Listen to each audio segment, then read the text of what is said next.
In a game full of difficult scenarios, the masochistic brain of the gamer and the sadistic brain of the average YouTube challenge run viewer demands even more difficulty. Thus, the most popular base game starts of Kenshi are the most difficult ones, perhaps most notable being the Rock Bottom run. In Rock Bottom, your character starts in the middle of the Great Desert with no money, no food, already hungry, naked, and missing an arm. The Great Desert, by the way, is populated by these giant Starship Troopers bugs known as skimmers, wolves that will eat you, and slave hunters that will gladly shackle you and sell you for the price of a bowl of rice. Your nearest escape from the harsh realities of the desert are United Cities, ruled by an empire under which being poor is a crime. And those imprisoned for crimes, well, right back to the slave thing. Today, I'm attempting the challenge of not just a rock bottom playthrough, but additional restrictions. A solo character as well as hardcore rules. No reloading unless the game breaks something that I can't control. This is Kenshi, after all. This exception does come up a couple of times throughout the run. You'll see what I mean. And if you like those 100 days challenges that are all over YouTube, well, let's just say this run comes to an end in less than 100 days. But you'll have to watch to see how. This entire run was streamed on this channel and on Twitch simultaneously with no offline playing, so you can check out any part you'd like in detail. I'll leave a link to the VOD playlist below. Shout out to the stream viewers, VOD watchers, and video gang. An extra shout out to the people who put on multiple hour challenge runs to fall asleep to. Type "Night Night Sweet Kenshi" in the comments now to honor them, and you too will be blessed by the Leviathan of deep sleep. Let's get into character creation and beginning our ascent from solo hardcore rock bottom. You've hit absolute rock bottom. You are alone, unarmed, naked, and hungry, lost in the middle of a harsh desert teeming with slavers, and you just lost an arm. Good luck. We needed a name, so I did a quick dice roll to allow a chat member to choose the name of our character. I feel like Scorchlander is going to be the way to go. We've got 3 entries, so I'm going to roll 1, 2, 3, and whichever one it lands on is going to be who we go with. So we're going to do roll 3. You rolled 2, so Ada, you get to decide. Gold ship. Okay. Okay, we've got gold ship.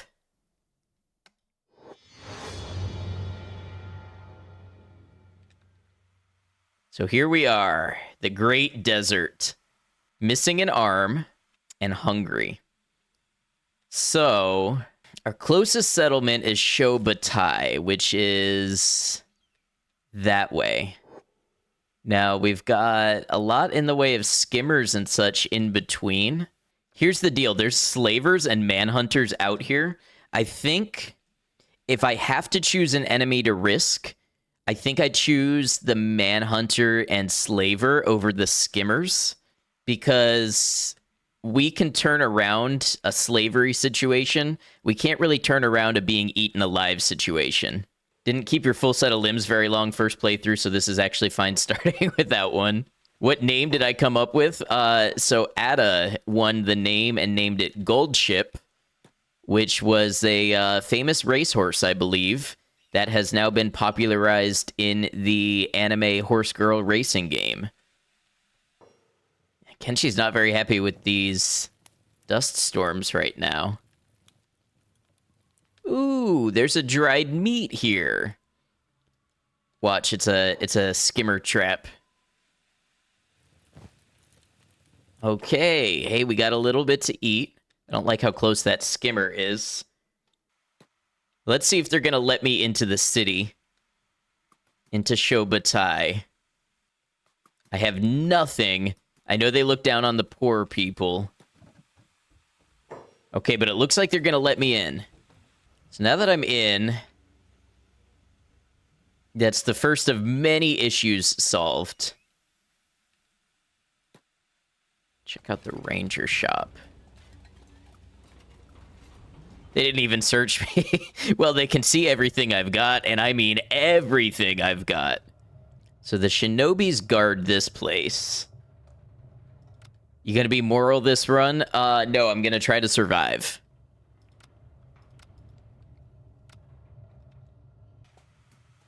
Oh, we need to name our faction. We never did that last time.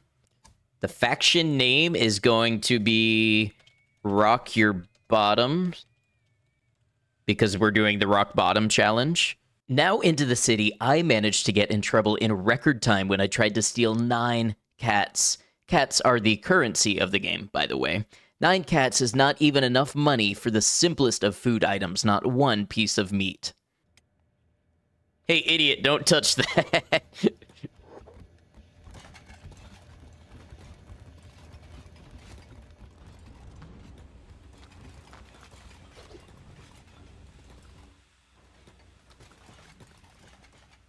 Oh, they're faster than me. They are faster than me.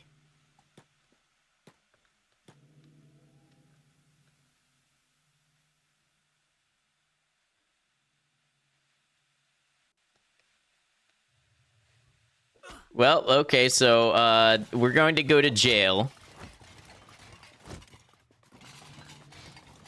So the important thing about this is we gained a little toughness, and we're not going to starve in jail.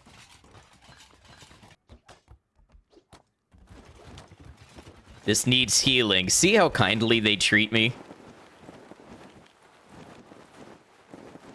50 hours! I'm running a stream here. What am I supposed to do for 50 hours? So they didn't throw shackles on me. So I can train up my lockpicking.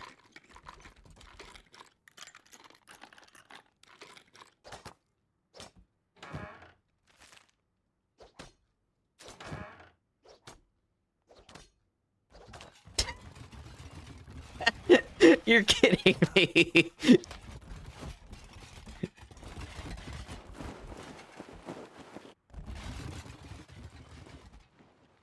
Well, now I'm in a recovery coma, and I'm in here for 100 hours. At least you're out of the sandstorms, and if I can call attention down here to my hunger, it won't go below 200 while I'm imprisoned. I won't mislead you. Getting thrown in a jail so heavily guarded was a bit of a stumbling point for the run. Now, I believe a lot of the reason people enjoy rock bottom runs is for the initial struggle, and I've left in a lot of footage of my many escape attempts. However, if you don't have the attention span for that, or you're just here for the power fantasy, I'll leave timestamps below so you can skip to the next part. Every segment of the video will be marked so you can find what you're looking for, except that secret desire in your heart. You know the one. Welcome to the UC. By the time I got here in main game, I was already upper class. Yeah, exactly.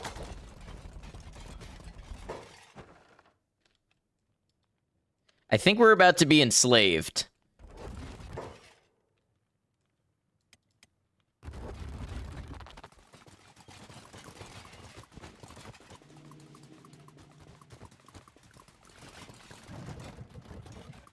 You were midway through saying, at least they skipped over me.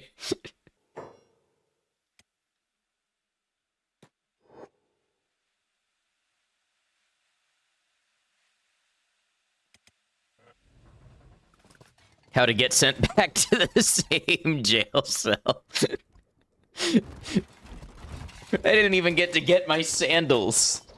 Wooden sandals are some of the cheapest clothing items in the game, but they are actually a key piece of equipment even into endgame. Adding a 10% boost to running speed and a 5% boost to combat speed, they're a force multiplier that costs almost nothing. 10% may not sound like a lot, but it can absolutely make the difference in an escape attempt. They just came and stole my sandals. Why? Why did they just come and steal my sandals?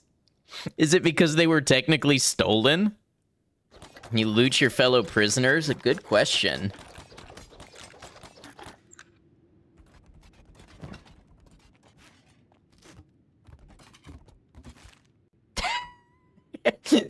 They just keep coming by and steal anything that's in my inventory. Honestly, I just don't think I'm gonna get anywhere with that one standing right there. Do they sleep at night? This one just seemed to have stood here the entire night. Run, gold ship. Run like your namesake.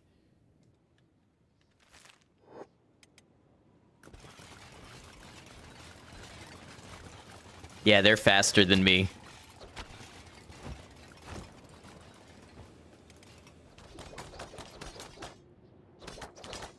And it seems like my hunger does go down now when it didn't before I had slave status. I don't know if that's the correlation. Question is, will it go back up when the slave status wears off? I don't think I'm gonna make it that long. Kenshi, hunger will cause your stats to significantly decrease, and if it gets low enough, you'll start passing out and eventually die. Being a prisoner comes with a small amount of mercy because your hunger will never go below a certain point as a prisoner, presumably to make waiting out long sentences a viable tactic. However, when we were shackled by the slavers earlier and escaped, we had a tag added to our character that we are an escaped slave. This seemingly overrides the hunger protection until the tag expires, making us weaker by the minute.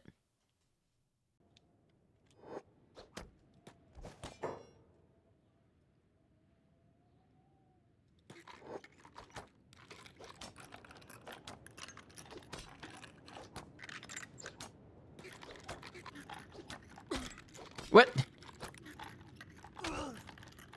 What? Dude, I'm trying to break your own friend out. Why are you picking a fight with me?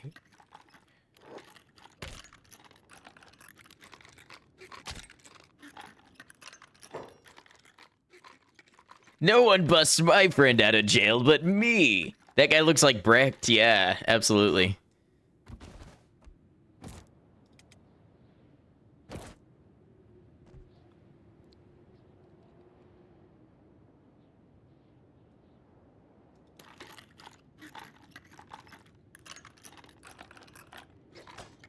But now it doesn't look like he has a problem with me.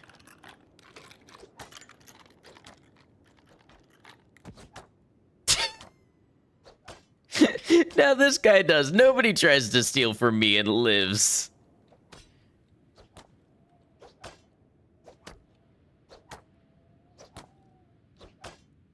Gold chip is going to be the toughest dude around. I'm farming some toughness right here.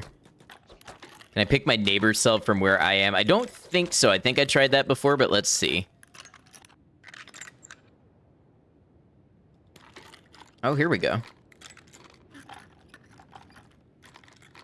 It turns out that your lockpicking reach is quite generous in this game, and I was able to farm some skill by picking the cages and shackles of my fellow prisoners. Your neighbor is bait for the guards. That's what I tried to do before, but the neighbor just got out of the cell and didn't do anything. Good work. I have to get out of here. Oh, what are they? Oh, were they looting? Yeah, okay.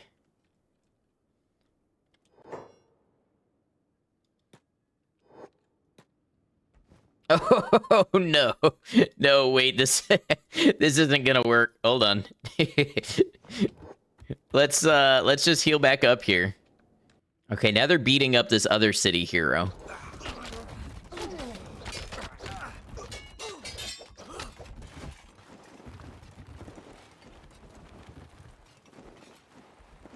Samurai Conscript is back in jail. My bounty time is going down, though. Wait, I have a notorious bounty? How does that make any sense? How am I notorious already? Most bounties in Kenshi fall off over time, so if you can escape and avoid stirring up more trouble with the law, your crimes will eventually be forgotten. Notorious bounties, however, are for life. Once you've gained this status, it will never go away. I'm still unsure how I managed to get this status for stealing 9 cats and trying to break myself out of prison, but I think it may have been something to do with the other prisoners I've released. In some cases, the game treats freeing slaves and prisoners as terrorism, and I've attained notoriety for doing this before. Fresh out of the Great Desert, Gold Chip is already marked as a criminal. There's a reward on your head, you know. The police are after you. I know who you are, Mr. Big Shot Criminal. Pay me 200 cats or I start yelling and the town guards start running. Don't even think about fighting the town guards. They'll squash you like a bug. Pay up or spend your days rotting in a jail cell. I don't have that much money. Over here, there's a bounty. Arg. Are they gonna attack that one? I don't know how much that'll help, but I can indeed farm stealth here. Oh, except... Wow.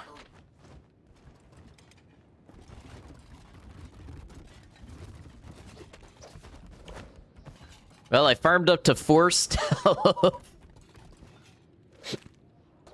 So I'm curious how low my hunger is gonna go. I don't see anything in the way of food here. If I could come across a dead bone dog or something...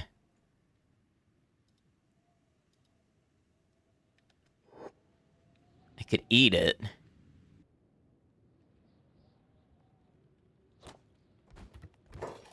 Oh, yeah, they definitely saw me.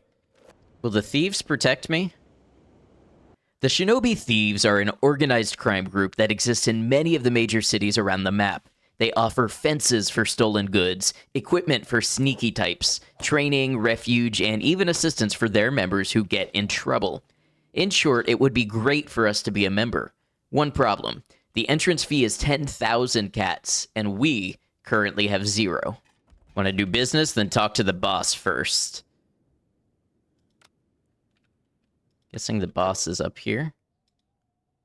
It's a plastic surgeon. There's raw meat up there I could eat. Oh, and dried fish.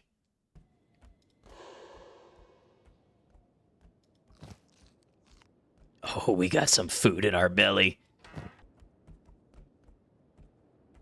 Okay, everybody wants to hang out with me.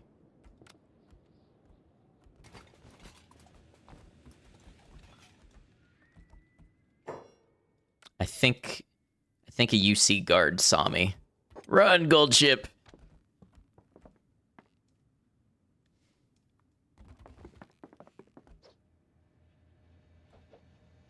Wait, now the shinobi are attacking me too.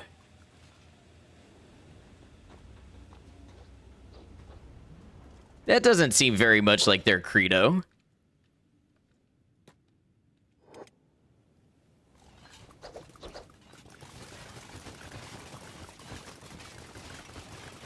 We may be slightly outnumbered.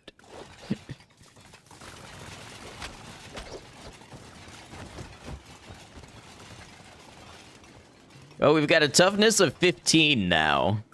I did bring the guards into their den, this is true.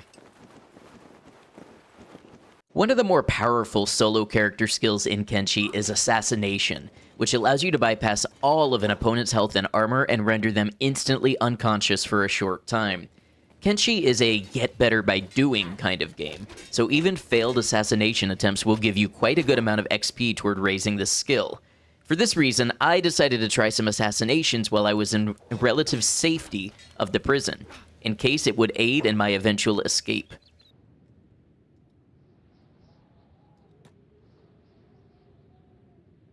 Oh, I took the 18 or the 18%.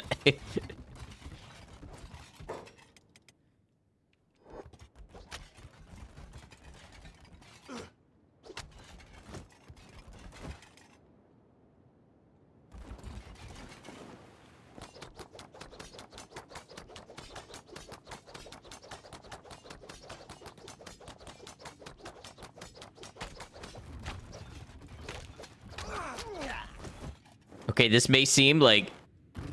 Oh, we might actually... we might die. There's a very real chance we die here. We are minus 72 chest. Or we're just gonna be in the longest recovery coma I've ever seen. Be sleeping for a long time, yeah. Okay, so here's the thing. I'm no longer seen as a slave. So now my hunger status has been reset and my hunger will be going back up. But I do I do have a prison time of 375 hours. We can definitely be getting some great lockpicking experience while we're here. I didn't realize how far the lockpick reached. Okay, that's the limit of it.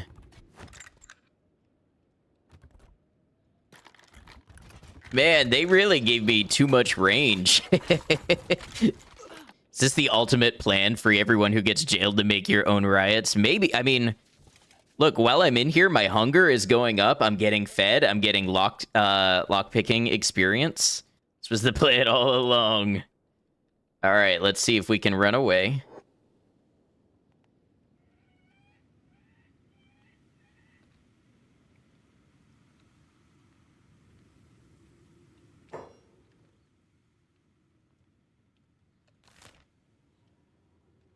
Oh, are there a bunch of allies of mine outside the fence? Where are they? Oh, they're in here still. Okay.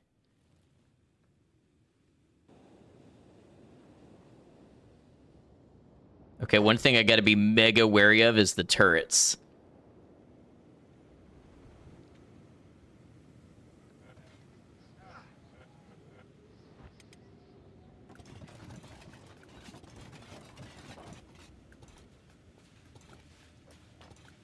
He's watching me like, you should have paid the fee. We would have had your back.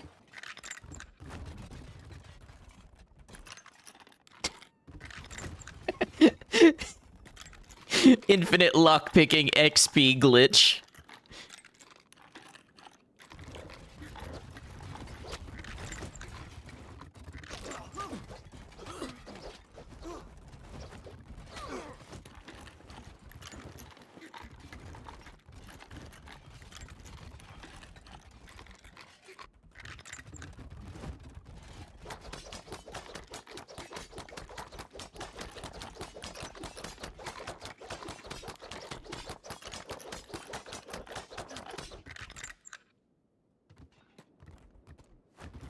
Damn it, he got away, but he can't hide from the Empire forever. Feels like escape is possible. Yeah, it certainly is.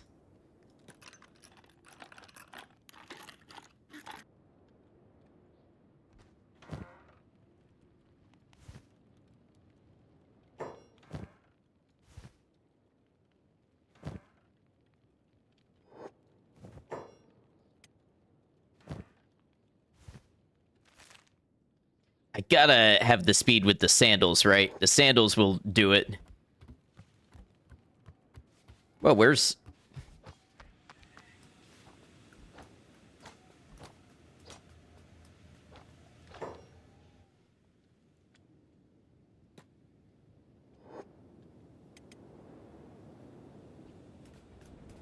I maybe should have tried sneaking.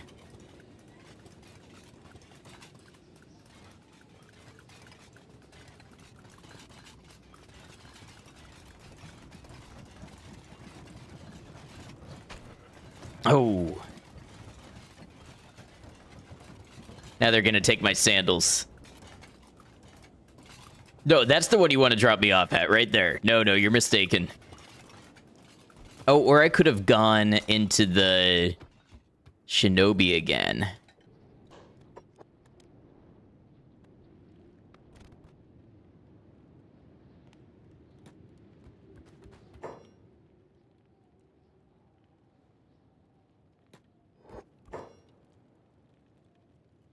I said KO.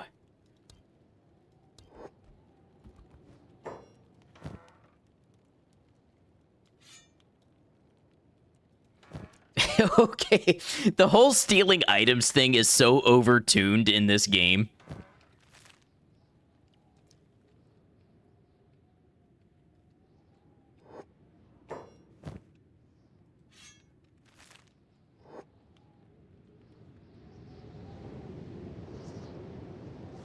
And of course they're gonna know where I am. On this night, the police station and the streets were oddly empty. We had our trusty sandals, and it looked like there might be a chance. Okay, now if my athletics could tick up to 12, that would be amazing. Oh, there's 12. Is that gonna do it for me? Don't look back. Don't look back.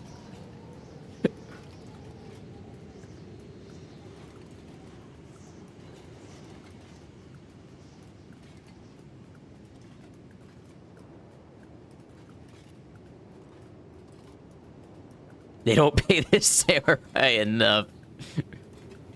Who are you? Oh, another samurai police.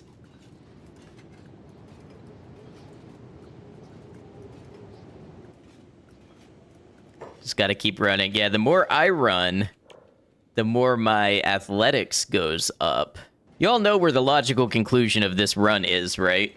I hate to say it, but we, at least for the time being, we may be heading back to the Holy Nation. Wow, imagine being this loyal to a system that sees you only as a cog.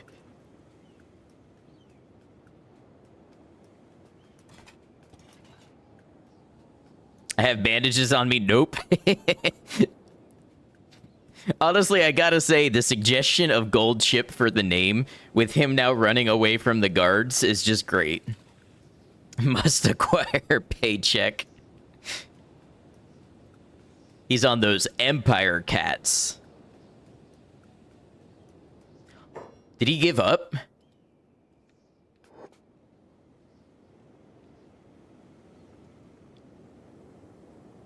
Oh, you know what's even funnier? That's the police chief. That's the police chief himself.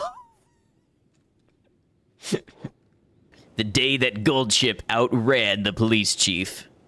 We're free, now we're alone and naked in a desert where we have almost a 30k bounty. I don't think the situation has improved much. We are basically in the same situation we started in, except slightly less hungry for the moment. We have a sword and pants, and some of our skills are higher. That's the only way our situation has tangibly improved. So, being a Kenshi playthrough, we kind of have to decide what our goal is. And I was kind of thinking going into this, I would be a United Cities person this time around. But being that we have a notorious bounty with them and they basically ruined my life over 9 cats, we maybe the end game for this one is we overthrow Emperor Tengu. Yeah, we need to give Goldship some goals. I am proclaiming that Goldship lost his arm, barely escaping a group of cannibals. So Goldship now wants to take control back of his life, and then the only thing on his mind is revenge. I can't believe we're a notorious criminal off of a theft of 9 cats. Okay, we'll talk to the nice paladin. For those joining who don't know a lot about Kenshi, the Holy Nation is one of the major factions of the game. They control some of the safest and most fertile ground in the whole map, making them an attractive faction to get along with. On the other side, they are xenophobic, misogynist religious zealots who impose their beliefs on all who live within their grasp. Peace with them is simply not possible if you are a non-human class, or an unaccompanied female human. We spent a good amount of time in their territory on my first blind playthrough, trying to find a way to scrape a living in the hostile world. I'll link my blind playthrough as well as my video essay Kenshi, Making Amazing Stories, below and in cards for anyone interested in those. You're no Ochre Knight. What are you skulking around Holy Nation domain for? Did the darkness send you, heretic? Wait, I've done nothing wrong. Okrod is a merciful god, so I will hear you out this time, Recreant. Tell me who you serve. Talk. I serve the light. Praise to the Lord Okron. You serve Okron, Lord of Light, and the Holy Lord Phoenix himself. Blessed be his name for all eternity. The Lord is my light. The light of Okron welcomes you, brother. Spare some food for a brother? Maybe there's something in this old home.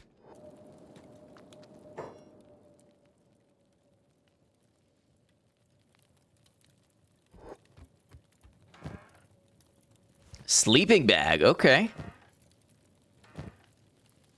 Ooh, and a backpack. Sleeping bag, yeah, big loot. Would anybody take pity on a poor man and grant me some food? Entering the Harrier Dubois arc of asking everyone for money. Okay, we ate some cooked vegetables. Yeah, steal the things. Okay, that made our thievery go up some. What I need, I think, is a place with a thief fence. Steal the grog. Yeah, see, I worry about stealing from containers, because historically, those are the ones that get me caught.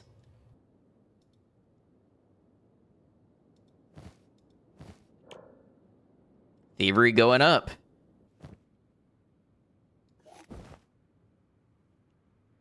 Ooh, the ceramic bowl is worth money. Wait, can I just... You're kidding me.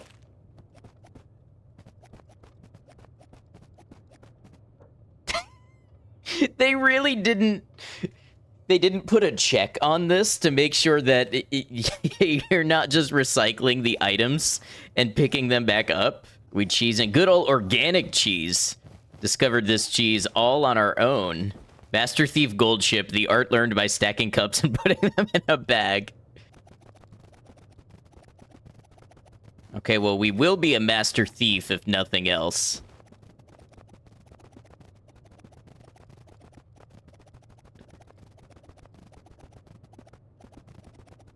Kenshi is the most balanced game ever. Okay, we have 31 thievery. I think that's as much of that spam as I'm going to make you all watch. That's still only a 70% stealing chance. We did it, though. Maybe we try to go the assassin route. I wonder how feasible that is. Like, against some of the high-level faction leaders and stuff. I wonder if we can go steal from the Holy Farm. There might be fewer people there. And we might be able to get away better if we do get caught.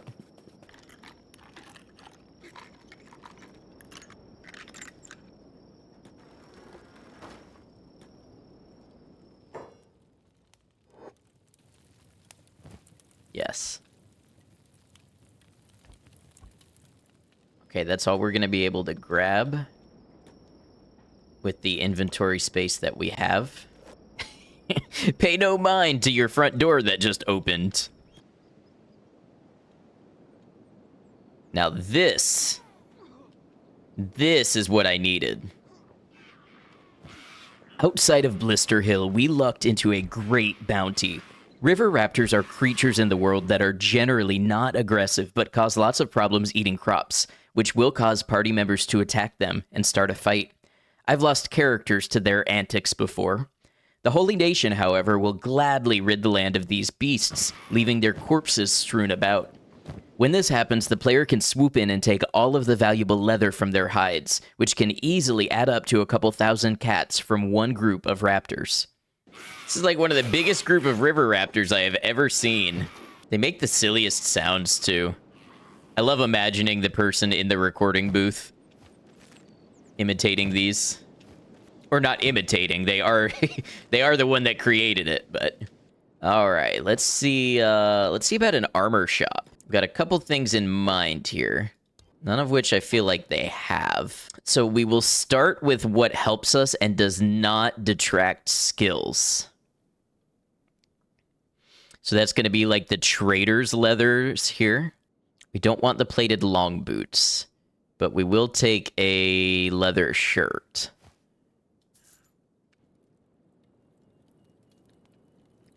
Could really use some pants. Okay, so our harvest got us a trader's jacket and a shirt and a first aid kit. Love and devotion, brother. You love to hear it. That's a cool 2,000 cats. This doesn't seem to lower any of our skills. Being medium armor, though, might be in a way that I'm not sure of. Give it a try for now. Clothes shop. Ninja gi. Okay, that increases... Ooh, ninja rags. Stealth effect goes way up, as does dodge, dexterity, assassination. Yeah, let's do it. Can't afford that. I can if I sell this first. How about some reinforced cargo pants? Ooh, or padded half pants. I can't afford those unless it's in my bag. I don't think I want to sell food for pants. We made our way from Blister Hill to another Holy Nation city, Stack. We didn't plan to ally with the Holy Nation, but as a Scorchlander, we could use them for relative safety and resources, provided we stayed all organic and didn't attempt to replace our missing limb with a robotic one. Hey, look at us, Gold Ship is now clothed. All right, and so far, this is the story of Gold Ship. Escaped from cannibals, lost his arm, had to steal to survive, had his life nearly destroyed by the Empire over 9 cats. And after a brutal imprisonment, he has escaped. He has deceptively found refuge in the Holy Nation, and he has begun his work to rebuild and get revenge on his enemies.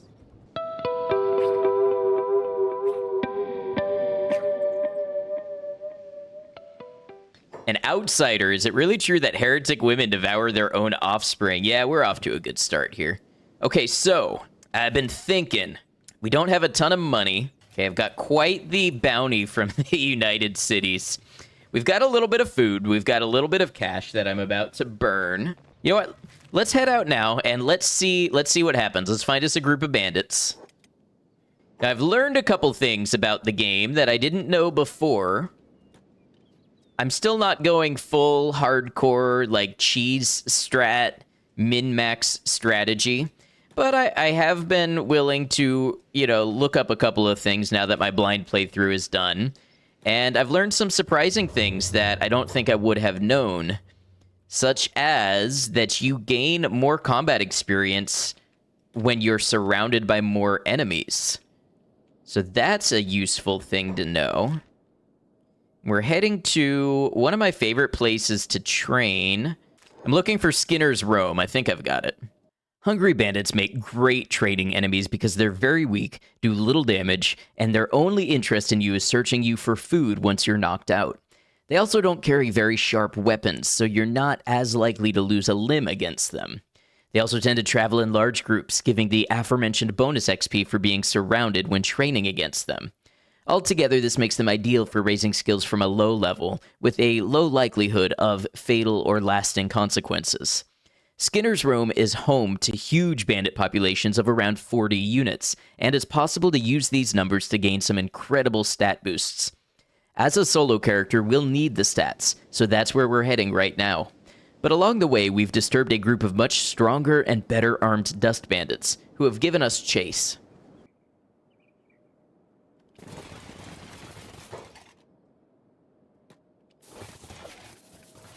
Ah, there we go.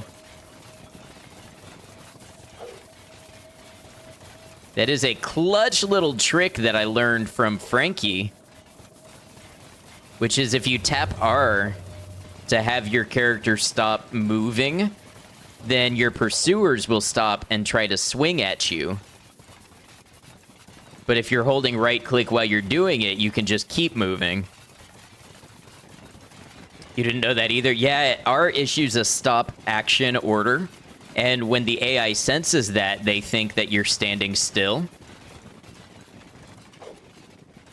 So you just press R, and they stop to take a swing at you.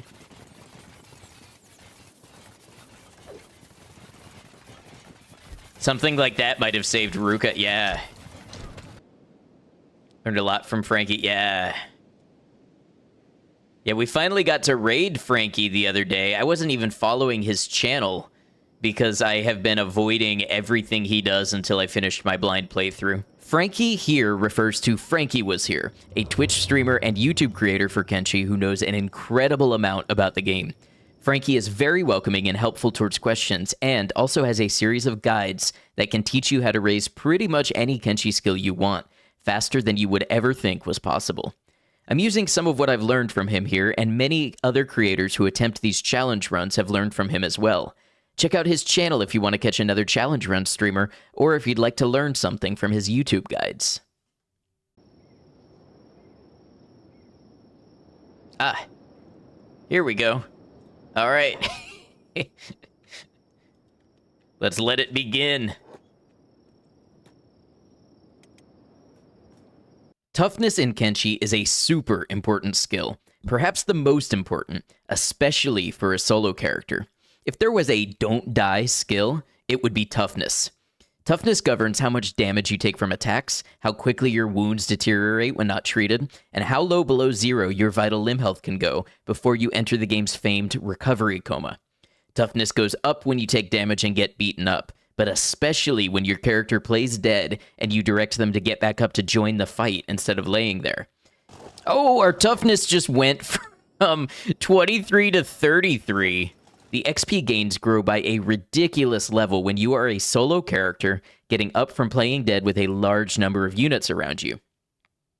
I beat my previous blind playthrough with a squad of over a dozen characters, most of whom had reached just into the 50s for toughness after almost 300 hours of game time. By comparison, we're already at 40 toughness right here, and will reach around 90 by the end of Stream 2 with Gold Chip using these strategies. Getting up just brought my toughness from 33 to 40.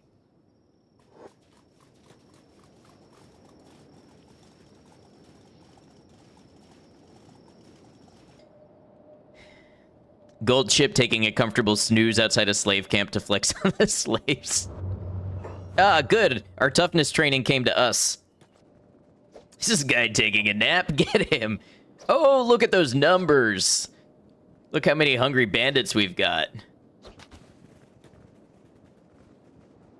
See, toughness, 40 to 47.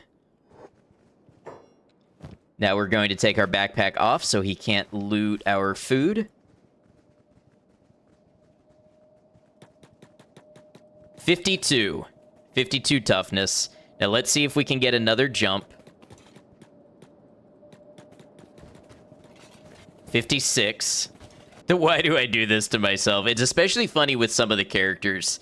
They get real, what would we say? They get real upset about the situations they put themselves in.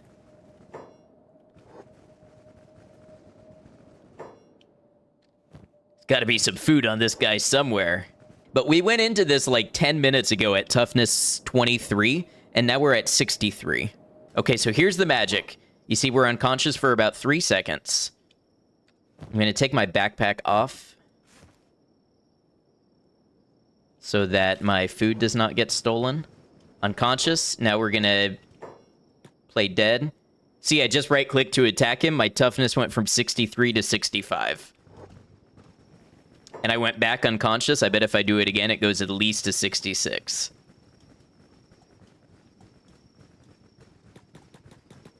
$67. Okay, unconscious again. This is where the good stuff happens. 69. Let's go. 69 toughness. Oh, that's what we wanted. Now, just keep clicking. We'll regain consciousness. Get up. Once more into the fray. All right, now we're starting to get diminishing returns on the toughness. We're only getting like 1 level each time we get up. But, I mean, at 73 toughness, we are already massively ahead of the game here for our current status. Also, another thing I learned is apparently the more zoomed out you are, the slower your health regens when you're in a bed. I don't know if that's an old thing that's been patched, but yeah, apparently the fastest way to do it is to zoom all the way in at the ground. It's like Gold Chip's just not even attacking. You may need a left arm in order to attack at your current martial arts level. Interesting. At this point, we've been beaten up plenty and gotten our toughness up, but I'd really like to start training our martial arts attacks, which requires us actually getting in hits during fights. Right now, we're spending all of our time dodging rather than attacking.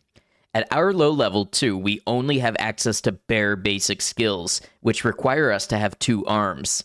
Even once we reach this threshold, missing an arm will incur a dexterity loss, which will make us attack more slowly. To remedy this, we need to find a robotic replacement limb, and I know a place to get a cheap one, the Hiver Society in Vane. Recovering. Yeah, the only thing with Vane is we have to be careful about the beak things. I think there's a hive city not too far in, though. Hopefully I can afford a little bucket arm. Alright, so I'm looking for a robotic shop. There it is.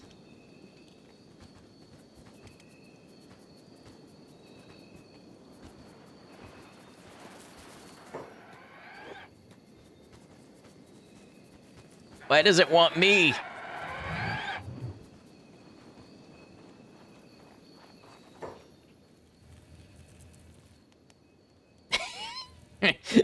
Thing absolutely just singled me out for no reason. All right. Where is my merchant?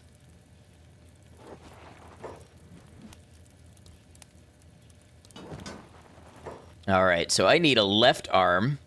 We've got meteor arms than the hivers. Either way, we're going to buy this and attach it. Yeah, see, we've got a huge boost to martial arts in here. Walmart arms.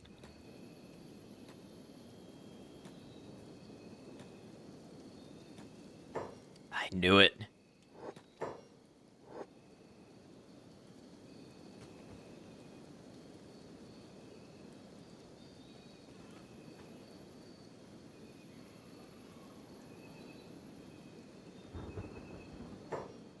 I gotta take a breather. Okay, where am I running? Where am I running is my question.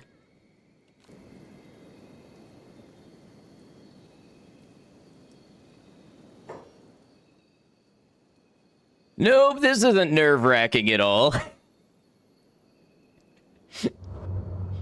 Is that stacked there? That is stacked there.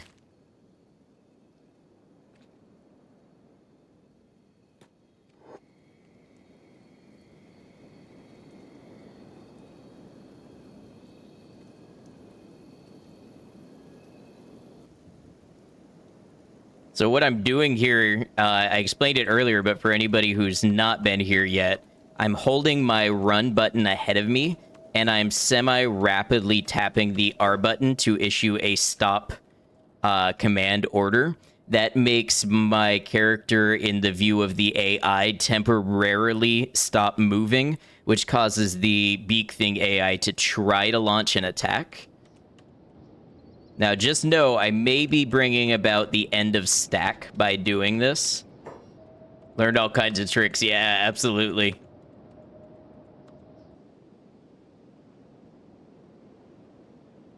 Now, let's hope they don't notice me with a robot arm.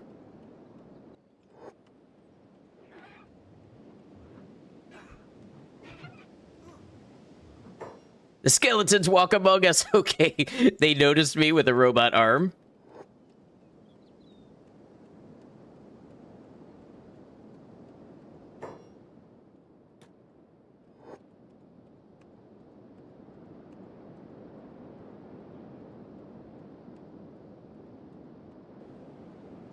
Okay, this conga line of pain never ends. Honestly, naming this character after a racehorse, and a very famously erratic racehorse at that, might have been a stroke of genius. Aha! Gold ship prevails. All right, now we don't actually have a way to heal our arm right now, and we don't have the money for any means to do so. Ooh, I could sell this katana. Yeah, let's do that. You're gonna think I'm crazy, but let's sell the katana and buy a repair kit. Okay, now that I have 2 arms, I should be able to engage in hand-to-hand combat. All right, looks like we've got dust bandits and hungry bandits here. Let's attack. Your martial arts might affect how often you get to attack instead of defending. No, it works that way for melee attack. Let's find out. I think being at a low level is okay if I can start to get hits in. I just need to actually be able to swing at the enemy to grow the skill. Was watching some RimWorld videos, just got that last week, and have been sucking hours in after work. Oh, yeah, RimWorld and Kenshi, they stand kind of as just something... You know, there's not a lot of games like them.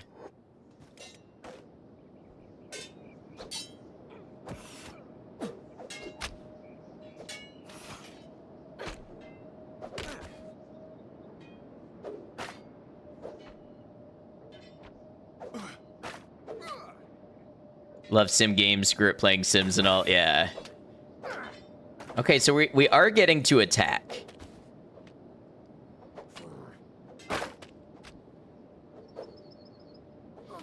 I grew up on, like, Zoo Tycoon.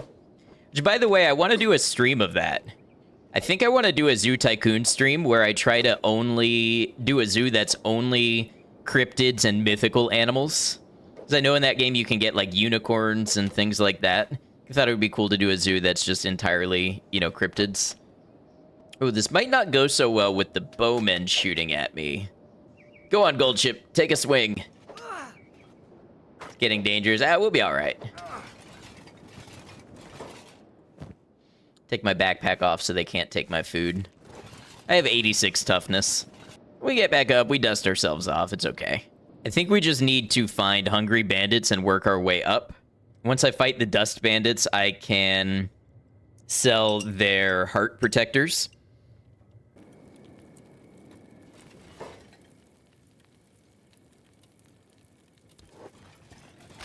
Yeah, kick him.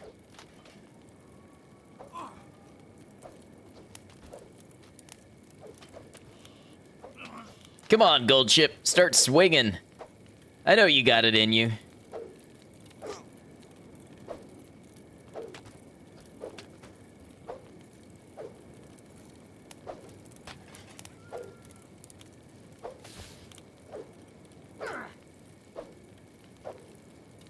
You did good at the beginning. There may be too many of them. What's my strat on taking out these gangs? You just run away. So, there's actually an element to the game where the more people you're surrounded by up to a limit, you actually gain higher XP for everything you do. So that's why I'm intentionally antagonizing these gangs. I started by training my toughness. My toughness skill is up to 86. So I really, even if they knock me out, I'm not worried about it.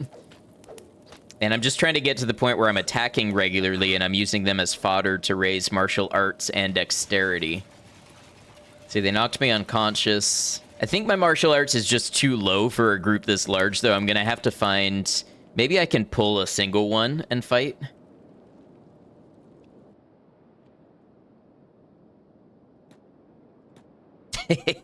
They saw me get up. They came over and knocked me out.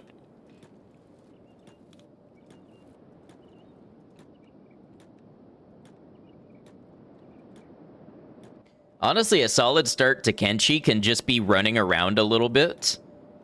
Oh, did we use our whole med kit? We did.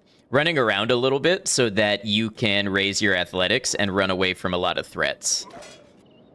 So we're going to try to pull this one. I will probably still lose this fight, but as long as I get some hits in and get my martial arts up, that's all I'm looking for here. So we have a martial arts of 4. Come on, you can't dodge that. There we go. Get you some hits in. Yeah, the dodge. See, martial arts 5, it's going the right direction.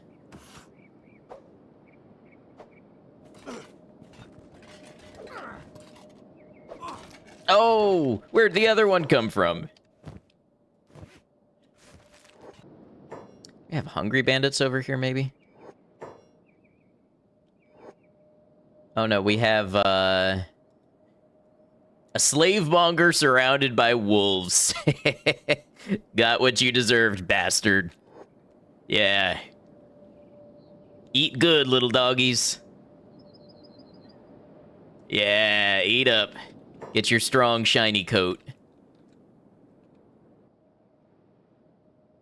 Now, I know bandits love to hang out all around this desert. We just gotta find them. This is a dust bandit camp. I don't know where the bandits are. Ah, there's the bandits. Yeah, get that hit in. There we go, martial arts 6. Now, this should make for good training because they're a higher level than me, and you gain bonus XP for fighting enemies that are stronger than you. It's kind of like a little dance, isn't it? Look at him go. Boom. Get some money off of this heart protector. All right, looking for somebody else with a sword. Let's try this one here. Am a little worried we might get this leg cut off.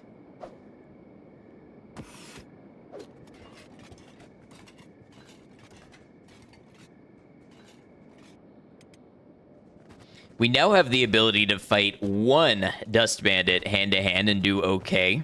So it's only up from here. Ah, I'm just learning something. Isn't this game wonderful?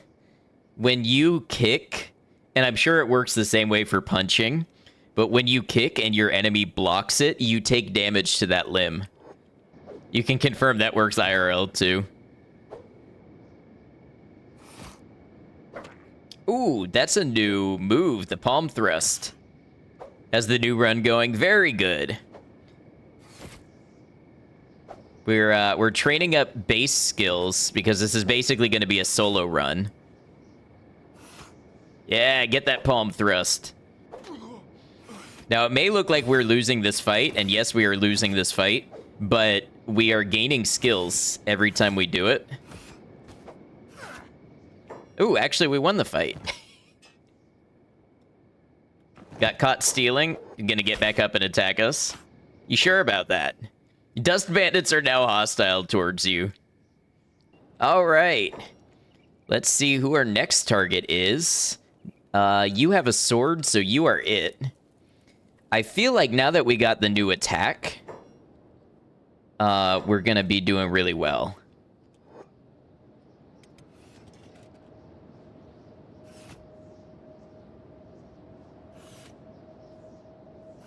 It's a lot quicker to do.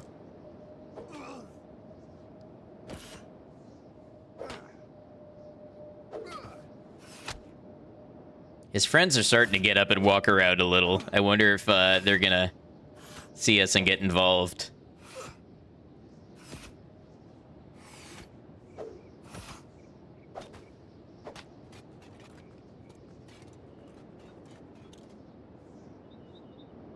I think we can probably go back to the hub. It's a lot closer. Why do I do this to myself? It's him, attack, attack. Looks as good a place as any to take a quick nap. I mean, it's in the shade.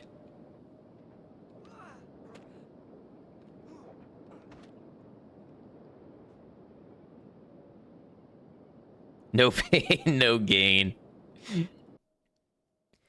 We've entered a cycle which we'll find ourselves in several times throughout this playthrough.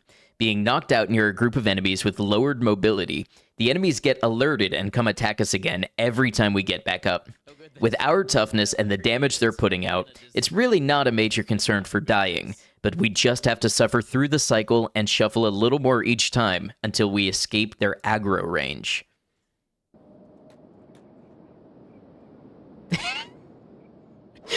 They came running from all the way over there. So it turns out becoming hostile with a faction has its disadvantages. How are we on supplies? Ooh, we might need a first aid kit. I'm not sure I can afford it. And we're gonna need another skeleton repair kit soon. Okay. So that's the sort of thing. We really need to start killing some of these dust bandits and being able to sell their heart protectors. All right, we're gonna repeat this process again, where I'm gonna try to pull one dust bandit. Okay, I tried to pull one and I got all of them. Okay, looks like we pulled one. Did you did you see them turn their backs to each other? It's like they did a draw and then they turned around and started the fight. Oh. Oh, I saw this thing fly by, and I thought I punched this man's arm off.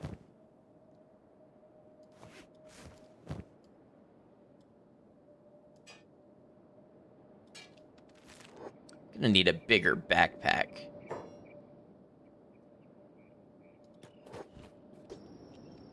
Okay, so we seem to be getting something like 4% XP per attack that we hit. See, the key word there was hit, not miss.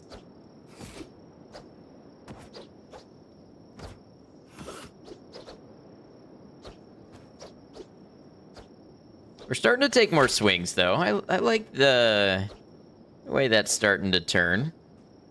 So let's see what this is doing for dexterity.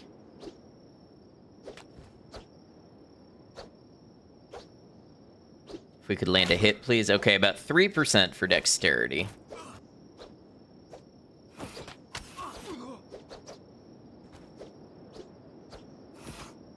Okay, I'm really liking that we're starting to take more attacks. I'd say this has been a very productive day here in Kenshi. Especially getting toughness up to 90. I think that's going to set us up for so many things. We're just getting the martial arts to a point where we're reliably attacking in sequence in combat with multiple units. That's only going to get better. So yeah, great fundamentals.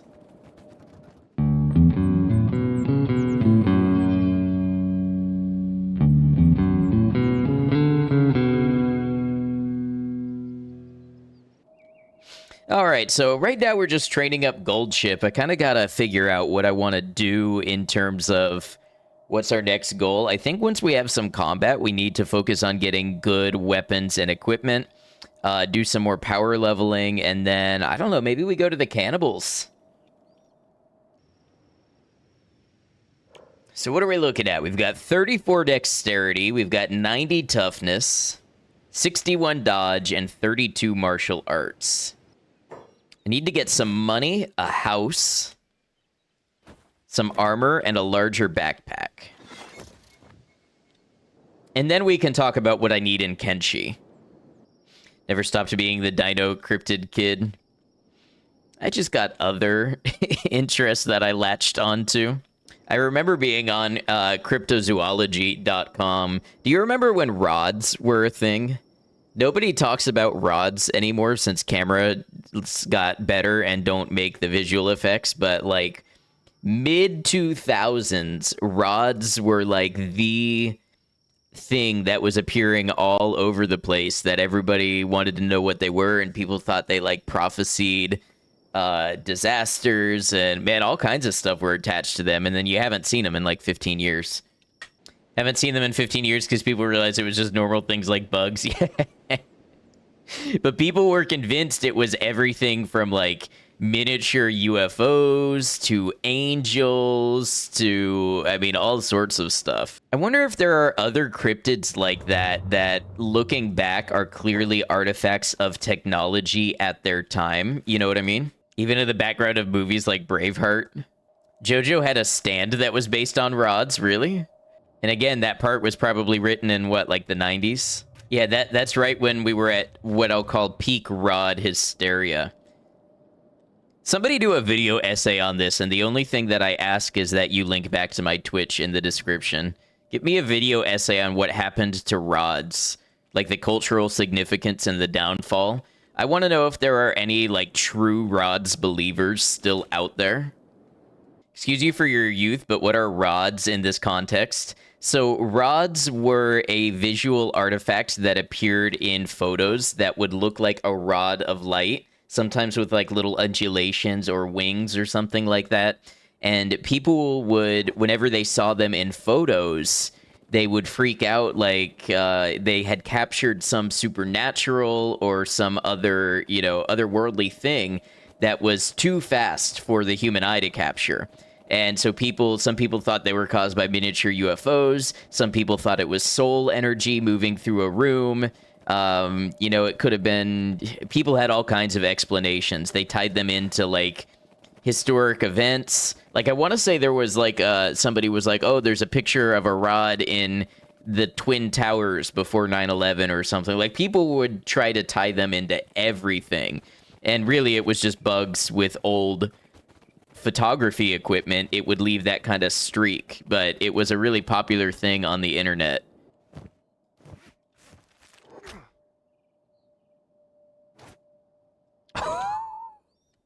Okay, now look at that. Fearful for what Gold Ship could do with a masterwork robotic limb, or four.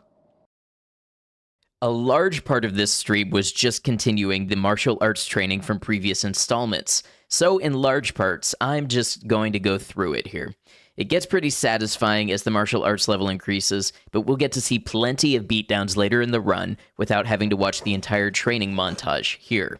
Check out the full VOD series if you're interested in that kind of detail. All right, let's go gather up some loot.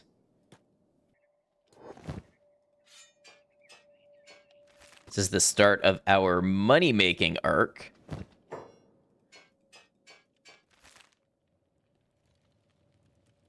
Oh, nice. We get to fight this one while we're encumbered. That'll be extra strength XP. Yeah.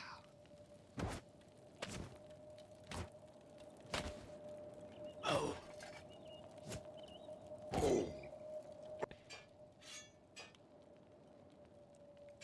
Ooh, bolts sell for a lot, especially compared to their weight.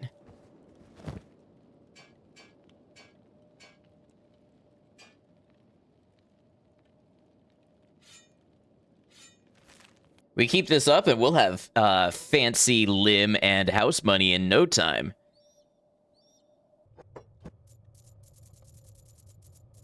Look at that, almost 5,000 cats off a single camp. Not to mention the training we got. Almost 10,000 cats, just like that.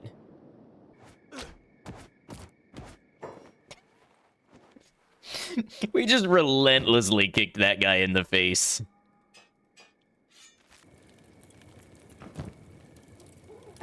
Got caught stealing. I wonder if they have a little shack I could buy. Gold Ship is going to become a property owner. Building purchased. And it needs...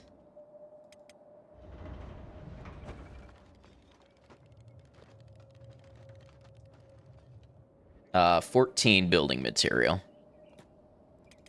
I don't know if we can afford all that right now. Honestly, it'd be okay just to put a bed down. I think there might be a way station not far from here where we can grab building materials as well. Exile camp. I think that's the Band of Bones.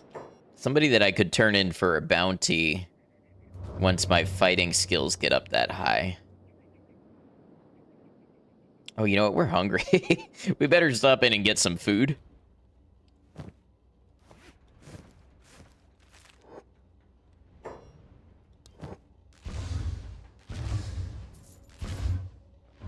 Yeah, 2 of those ought to do. Oh, skin spiders out here, huh? That's interesting. Hey, look at that. The red lines are disappearing. We're about to have our very own home. Longhouse construction complete. All right. Build a little research bench. We should have book money, too. You know things are going well when you have book money. So we would like to research storage. Let's just go grab some books and see what we can knock out real quick. Be so cute if you could craft a little welcome mat or a no solicitors, no fogmen sign. No, I don't want to hear about your king. I wonder where beds come from. Maybe after you research small house? More outsiders. You're in my house. I'm a homeowner and you came to my home to complain about outsiders? Make her famous. Boy, research sure is boring when you're playing a solo character. It's really nice when you can just tell somebody else, hey, stand here at this bench for a while I go hit things with a stick. No, I'm the one who has to stand at the bench when I would rather be hitting things with sticks. They should have like a little mini game that you can play while you're researching. I don't know if that's just like total brain rot on my part that I'm not able to sit here and watch a bar go up without playing a mini game while it's happening. But you know what? At some point, you have to adapt to the modern consumer. More outsiders is inside someone else's house. I wonder if it's tech level 2. Maybe that's what you need to build a bed. All this, I literally just want to build a bed and a box for my stuff right now. That is the end goal of my desires, is to have a place to sleep and a box to put things in. This game on the surface is like desert, samurai, post-apocalyptic, bloodshed. But Underneath, it's like spreadsheets all the way down.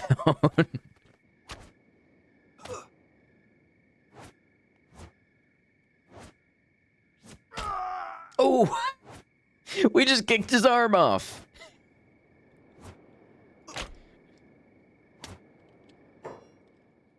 Love that. This is a nice gameplay cycle. We go out, we engage in violence, we bring back spoils, we use that to rest up and research, and then we go back out and fight. There we go, researching beds.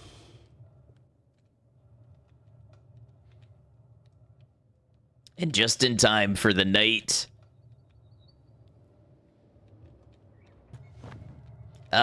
Goldship finally gets to sleep in his own bed.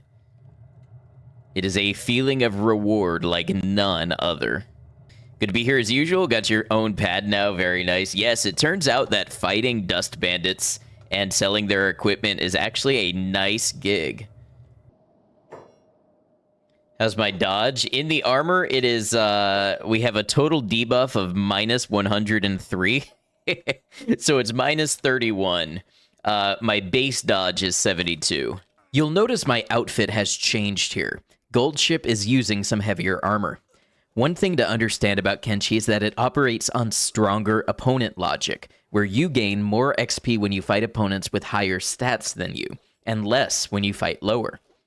Many armor pieces in the game lower combat stats, which can be used to lower your place in the stronger opponent logic to keep you gaining more XP even as your base skills increase, if you can deal with a lessened combat ability in the meantime.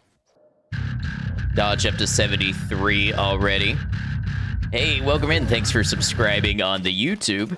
Got plenty more Kenshi on the channel. Yeah, get the one that's shooting bolts at you.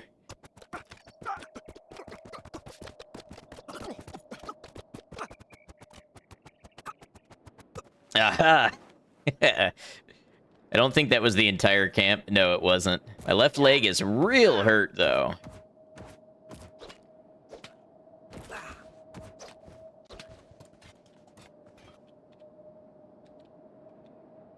Now, question is, what did that do for us? That brought our martial arts, I want to say, from 39 to 41, which is not terrible, but not amazing.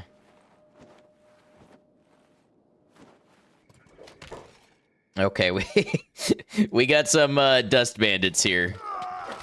Wow, how many bowmen do they have? You know what I bet it is? Anytime I come across a camp, I've been basically picking off the sword people because they're the ones that I can lure from a distance. I bet I have created selective pressure to result in more bow people than swords. Yeah, we're sitting on 91 toughness. We've got 76 dodge, 41 martial arts. Strength and dexterity lagging a little bit. That leg looks not long for this world. I just need a nap. I'll be okay. Your femur was shattered in several locations. I just need a nap. It's like that meme. I'm struggling to come up with the mental image of it, but the punchline is I just need to lock in. And it's just like somebody in a whole bunch of different states of being, and they're just telling themselves, I just need to lock in. That's me, but with a nap. I just need a nap. I just need a nap. The Kenshi snooze meta never fails. Maybe that's why there's so many narcoleptic Kenshi streamers. So many being 2 that I know of. But 2 is a lot when we're like 1 in 2,000 of the population. We're going right now to find some hungry bandits to beat up. I swear I'm not a terrible person. They have bandit in the name, so morally I can do whatever I want to them in self-defense. So we're going to go beat them up for training purposes. Your character's a bit short-handed. Yes. You beat it. Catlon, Holy Nation, and Bugmaster down. You totally won. I appreciate that. Okay, so it looks like we didn't make it to the hungry bandits because we ran into some dust bandits here.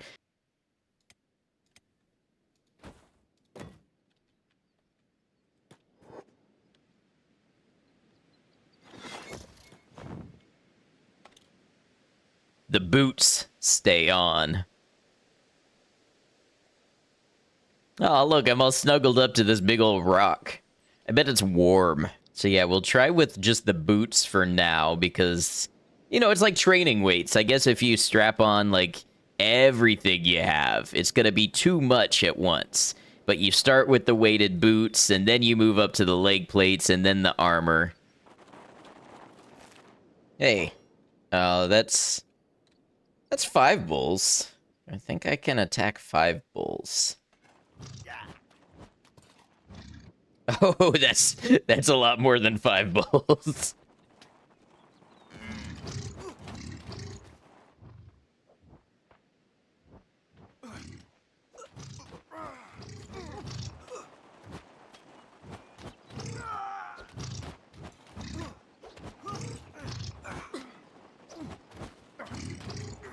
Yeah, I don't think that's doing anything for us. Getting knocked out to the Shadow Realm. They called in the cavalry. Okay, I gotta give that one to you. I think we're making real progress, and before long, once we iron out the kinks out of this training regimen, we'll be able to send Goldship into some more exciting situations, I think. Maybe see about replacing that arm with something of some real quality.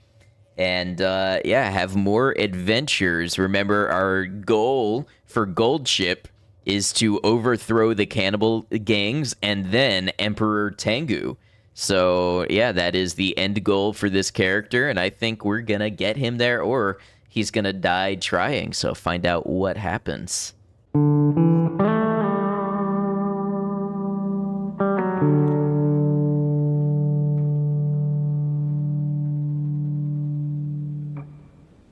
All right, so this is Goldship now. Let's take a look.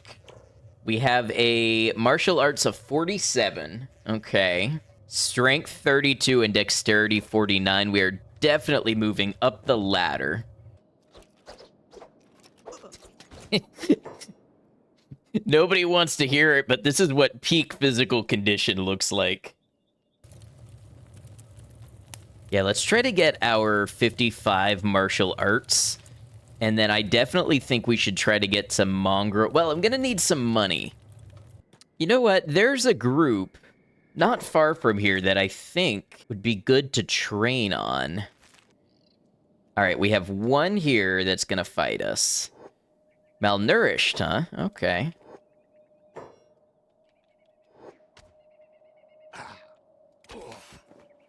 Wow.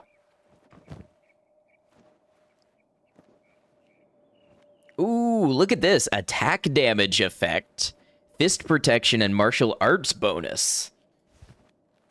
Let's throw that on. Got caught stealing. How about now? Intruder, okay. You get stronger by being beaten up and coming within an inch of losing your life. See, we can definitely fight the Band of Bones, but I don't know if we can fight all of them if we get surrounded. But maybe if we pull... just keep pulling one at a time. Okay, that was more than one at a time. Oh, let's see how the fight goes.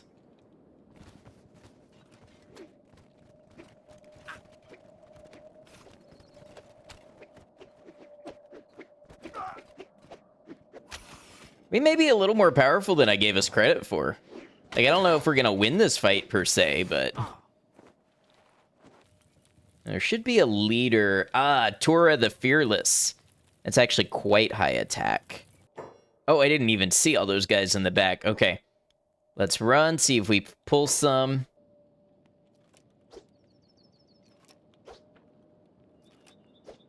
Is this just free crossbow training?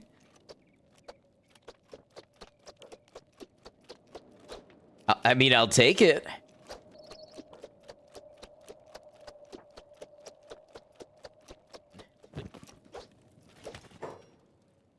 Okay, now we've moved up to somehow that actually triggered them to attack.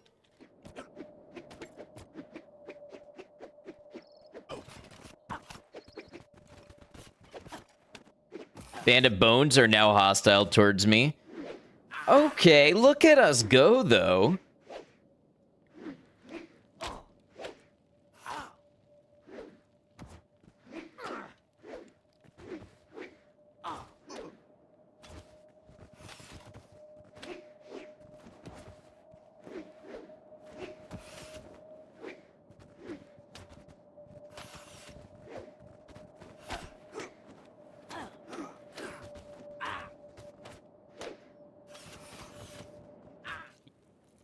I'm about to get a nice bounty. Let's get this strength training in, too, while we're here. Yeah, go gold ship.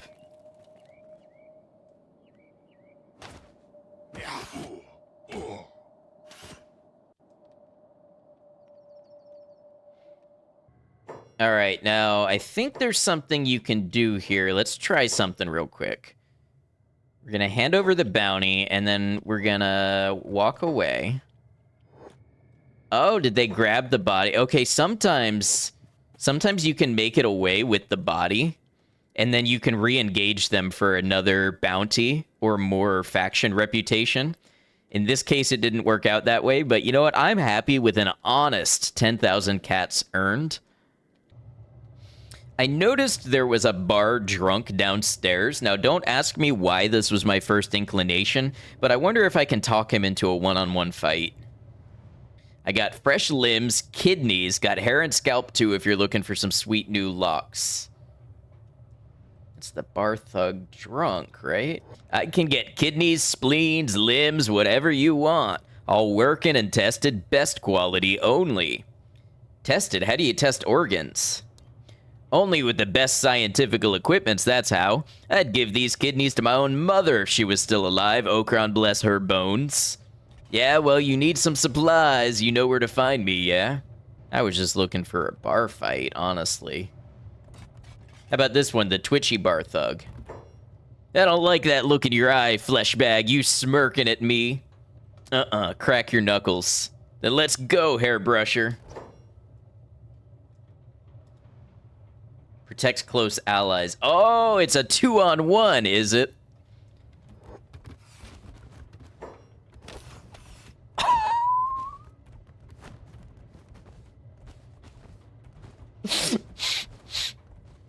Movie protagonist moment right there. I literally hit them with a 1-2 combo and took out both people. And then they just got dumped unceremoniously on the floor. Emboldened by the success of our last bounty hunt and looking for new avenues to train our skills, we walked up to the gates of a new enemy, the Dust King. Dust King is the leader of the Dust Bandits and is worth quite a good bounty on his own. However, he's holed up inside his own large tower filled with bandits and surrounded by turrets and walls. Taking him on will be no easy task. Oh, you know, if we went inside... If we take the fight inside, we've got an advantage and they've got a disadvantage. Also, look at that stealth skill. You know what? I might just stay here and farm some stealth for a minute. Yeah, okay, we're getting some free stealth training doing this. Kenshi is a game where you have to earn your levels. Hold right mouse button. Stealth 38! We were at 24 2 seconds ago. Oh, I've been spotted. What are my squad goals? Oh, it's a solo run.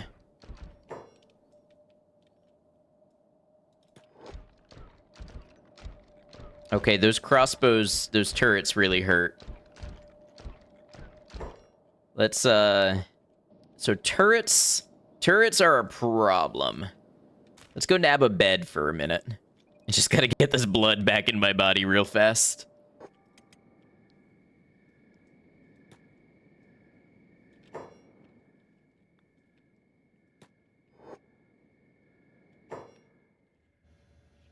Oh, we legit just snuck up inside here?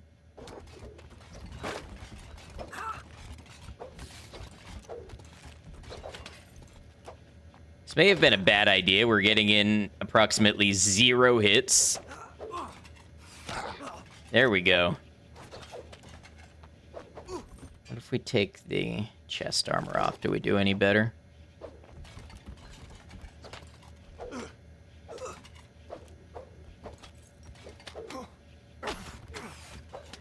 A little bit better. Come on, do another one of those big hits.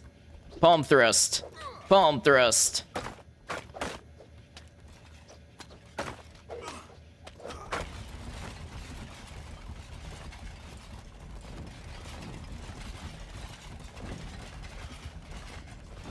What are they gonna do? Throw me out?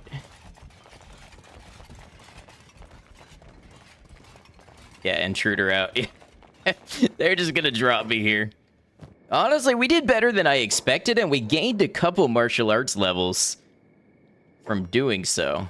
I bet honestly, if we took the boots off, we'd do a lot better. I might just take it all off. Who knows? Alright, let's take a look.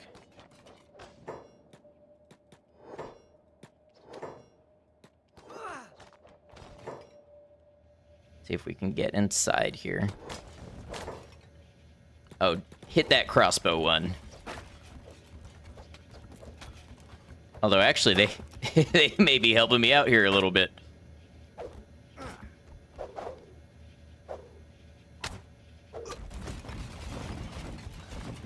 Snuck in to start a fight with everyone, gets some licks in and gets thrown out, tries to sneak back in. Exactly.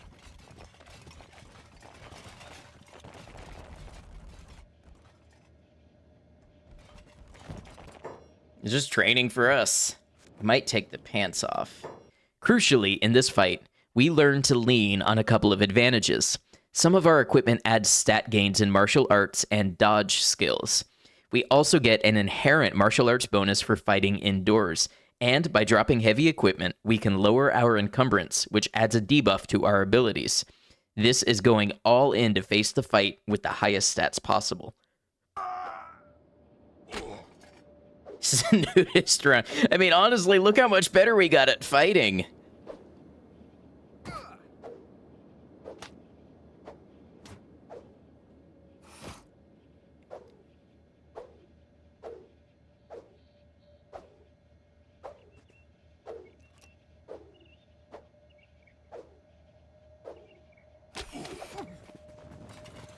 Look at all the people we knocked out. Can we just lay here for a bit, get our blood back? Go back inside where we get the martial arts bonuses. Oh, where are they going? I really feel like we run in there just wearing our fighting reps and the proper bag, and we're going to be doing pretty well. Oh, look, we've got a new sneak animation because our stealth skill is higher.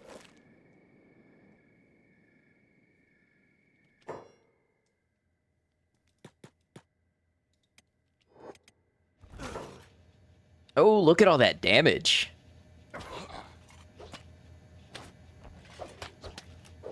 Now it's our turn to get some damage. Did we just... We just knocked out the Dust King. I really thought the Dust King had a Meito weapon. Ooh, this provides a stealth effect. Yes, we're going to take this dark leather shirt. We're going to take this ringed saber. It's a Mark I. It's a skeleton smith weapon. When we need to have a physical weapon, this will be a good one. And the Dust King has a 35,000 cat bounty.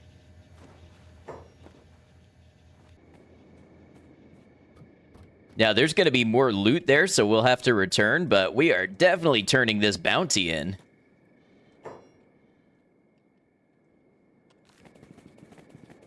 I honestly didn't think we were at, like, taking down the Dust King levels, but here we are. Martial Arts 54, we're just about to get that new skill I was looking forward to.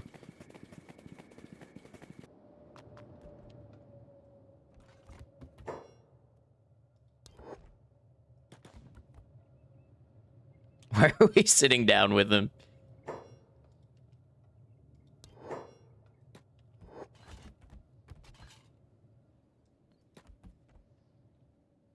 All right. right, 54,000 cats. Let's see what we have in here. I'm not sure. Oh, you know where else we could go? Versus Mongrel, we could check out Flats Lagoon. And then we've got the other stuff for when we need it. Honestly, we'll put on the dark leather shirt. Think yourself a warrior, flat skin. Oh, is someone challenging me? An outsider. How exotic. I'm curious, outsider. Do you know much of the Shek custom? I know that Shek believe in honor through battle. Correct. Around here, a Shek's standing is measured in bravery and battle skill, as in the same footsteps of Kral. Foreigners are only tolerated in this town for their trade under the Stone Golem's orders. Every Shek in this city is itching for a fight since she came to power, especially against an honorless foreigner like you. I suggest you keep your head down if you want to leave the city in one piece. I have more honor in my pinky than most Shek have in their whole body. Admirable. It takes guts to speak the mind, but words are empty unless you have the skills to back it up. How about you start by showing me what you're made of? Flat skin? Okay, let's dance. Admirable, the flat skin has bite. Sword up, I'll be waiting at the gates. Gold chip proves his honor. Okay, keep walking. How about out here? Keep walking, then we duel. Fight, okay.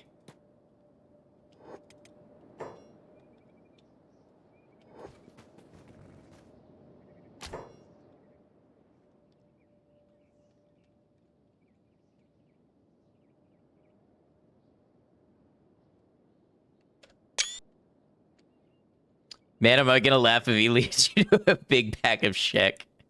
Oh, look at that sandal making contact. Thumbnail moment. Thumbnail moment.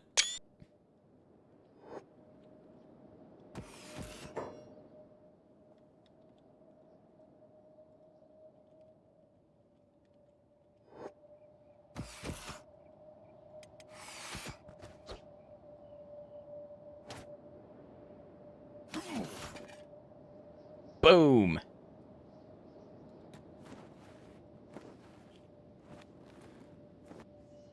Now I honorably engage in first aid. So what happens now? Just need to make sure nobody's on the turrets. It's my biggest obstacle at this point. After our duel, we returned to the Dust Tower to comb over for any missed loot. All right, what do we got? Ooh, a specialist toothpick. Wait, let's see. Reload time 1.4 to 3. Oh, that's nice. It's like a better junk bow in every way. I like that. And here we go. Cat. Now, we're not going to take Cat into our party, even though Cat is a free companion. Take me with you. We're going to take Cat, and we are going to dismiss. Good luck. Get me some more strength training, too. Not a ton, but some. It all adds up. You know what I like to tell myself in real life that is very applicable to Kenshi is when you're training a skill, the nice thing is that most likely you are the worst you will ever be. And on the surface, that might sound terrible, but what's really nice about it is, like, if you can enjoy yourself where you are now, if you can enjoy the process now, it's only going to get better. Most likely. You know what I mean? Like, you're just gonna be in the same place when you do it again, but a little bit better. With our newfound money, we headed towards World's End to look for new equipment and some replacement limbs. World's End is a tech hunter settlement and the seat of the machinists, so it's a settlement that encourages technological pursuits as well as historic and scientific advancement. It's in reach of a Holy Nation settlement who abhor technology and especially robotics, but the residents here say they just put up a couple holy statues and pretend to be all good. We should be able to find a higher quality replacement limb or two, and maybe some adventuring gear here. The nice thing is we have the money. If we see something really nice here, we can just buy it. How cool is that? Like, even the super nice robotic arms are like 30,000 cats. Welcome. Okay, let's see. I need a left arm.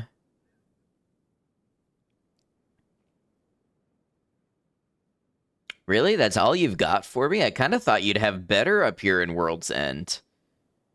I mean, it's not crazy expensive, so I'll take it. It's an upgrade for sure.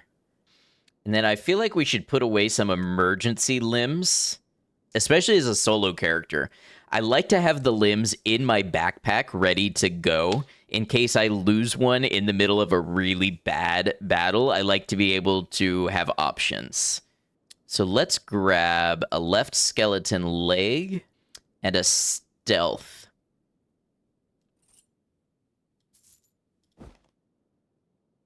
And maybe a right arm for now.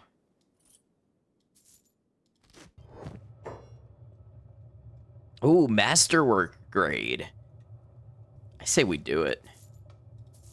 We found a couple of upgrades in World's End, but decided to visit a nearby hidden location to finish our shopping. If you look to the river southwest of World's End, hidden between two steep mountain faces, you'll find the sunken shop of Armor King. A fan-favorite character in the game, Armor King carries some of the highest level equipment you'll find anywhere in the game. A game changer in any playthrough where you're not capable of crafting your own masterwork armor. It's a bit of a swim, but worth it. We have basically no swimming skill. Oh, but look how fast it's going up. It's a pretty cool valley, though. It is.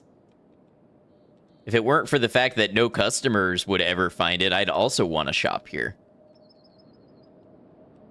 Forgot how far back he is.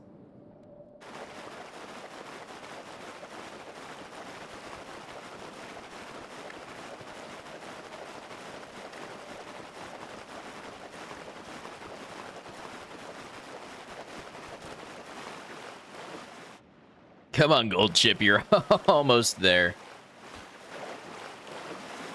Imagine if your food and stuff could get, like, wet and moldy and, you know, just in a general bad state, and you had to have, like, dry packs for food and things like that. Okay, what we're pulling for is a good set of ninja rags that I can afford. Armor King, saving lives with armoring. Let's go, Armor King. Oh, what do we have here? Some high-grade assassin's rags. One down from it if you can afford it. Yeah. Let's see. Ooh, 11,000. I could probably scrape some stuff together to make it work. It is a big difference. So let's see. How can I make it happen? How much more do I need? I mean, if we wanted to go all in on martial arts, I could sell my ringed saber. I say we do that. Sell the ringed saber. And then we get ourselves the specialist assassin's rags.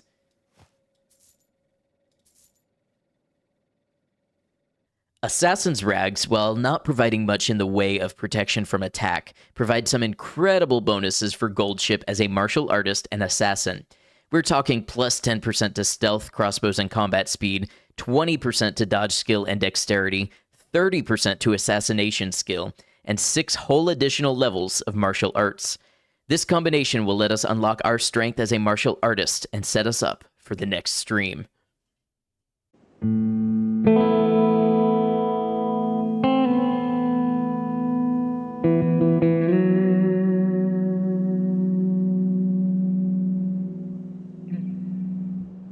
All right, look at that. We have... Right now, we are very focused in offense. We don't actually have a ton of protection, but we are focused in, like, combat speed and efficiency and buffs.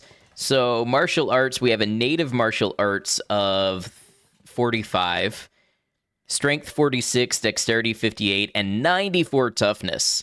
Not to mention, what is our dodge up to? Dodge is up to 86. Now, that's lowered a little bit because we're encumbered, but that is going to help us with the strength training in martial arts. So I guess now we've got to pick some new objectives for today. We have been turning in some bounties and stuff There's probably some other bounties we can go after and get some training in the meanwhile. Let's exit the Drowned Ruins. This area of the map is where we go next if we want a cannibal-based challenge. Because remember, Gold Ship's backstory is that he originally lost his arm while fleeing from cannibals and ended up in the desert, starving and broke and naked. So, one of Gold Ship's motivations is to go back and take out the cannibal leader. Gold Ship approaches the overthrown city of Dead Cat and peers down the height of the cliff at his target below, the cannibal Grand Wizard. So this is the Grand Wizard right here. This one could be tough. I wonder if we could sneak in there.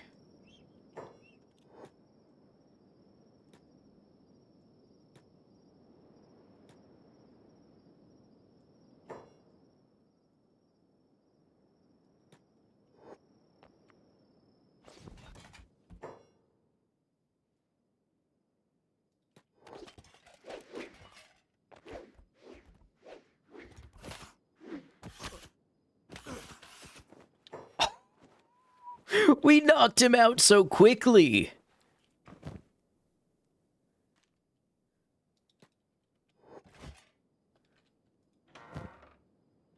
Oh, man, look at the loot. A masterwork. A masterwork KLR series left arm. That's like the best thing we could ask for. Masterwork is the highest quality level for robotic limbs. While some will argue that the KLR arm is not the best of the available options, it is a higher quality than anything I currently have, and will add a nice boost to limb HP, as well as strength and dexterity. Okay, so I think our best... Wait, why are we not picking up the Grand Wizard?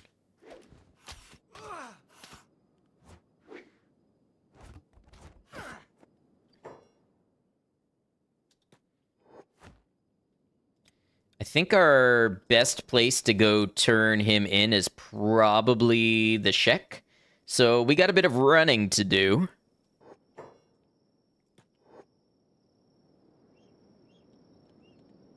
Hey, that stealth comes in handy.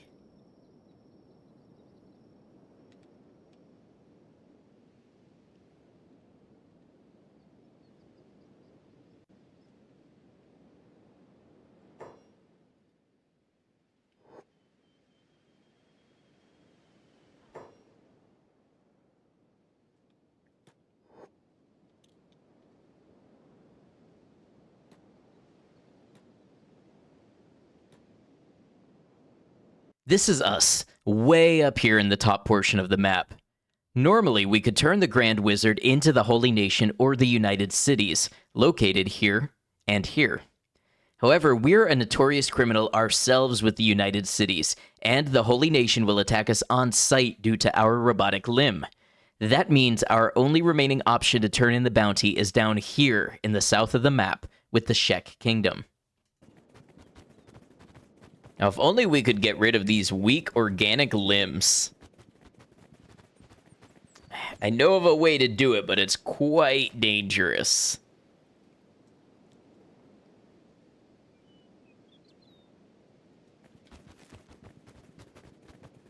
Also, we're going to want to go ahead and take our arm off as we travel through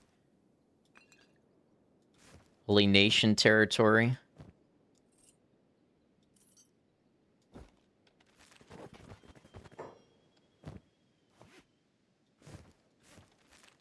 Oh no, that made us drop the wizard. Where'd the wizard go? Anybody see a cannibal Grand Wizard? I get that I took off the arm, so I would probably drop him. But where did he go? I think the game glitched. I don't know, I might invoke my reload protocol on that one. So remember, this is a hardcore run. We only reload when there's a big game bug. And I feel like the Grand Wizard disappearing into nothing is one of those cases. Are we sure it's not magic? It's a paltry magic. Doesn't compare to the powers that I wield. How long ago was this? 806. Cannibal Plains.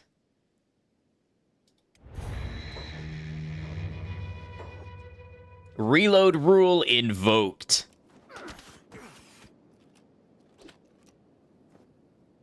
Okay, so now we know. Do not take the arm off.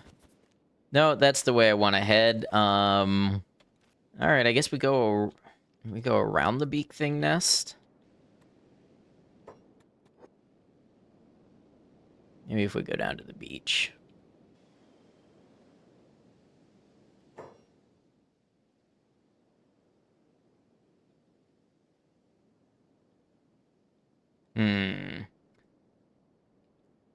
It's one beak thing. It's kind of injured. Stop using ranged on it.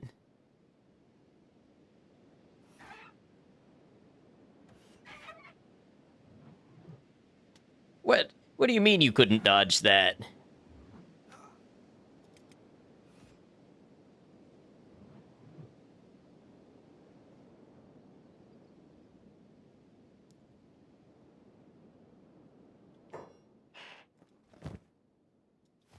We got berserkers down that way. We have entered hostile environment. Is there a non-hostile environment we should know about? Let me put it this way. We have entered a hostile environment where the hostility is a problem.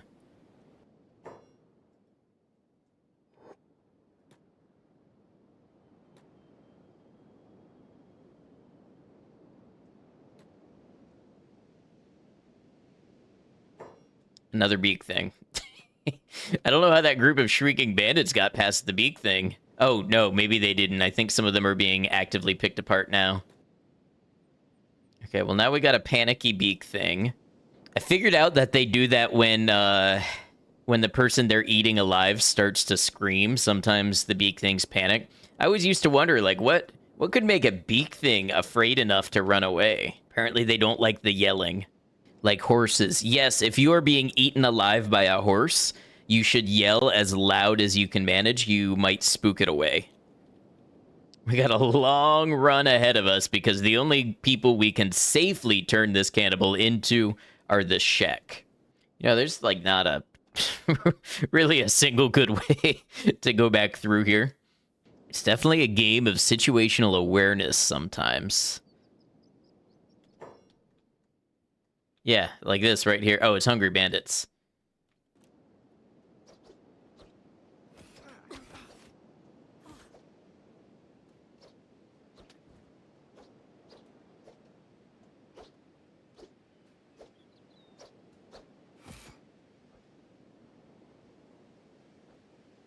This one's still trying to reason with me. Have mercy! You look like a mighty fine crossbow trainer.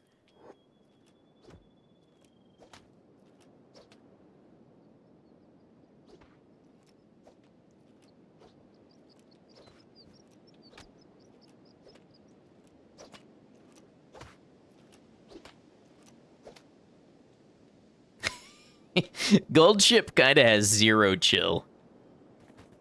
You know, this is when Kenshi needs a really good radio station like Fallout New Vegas.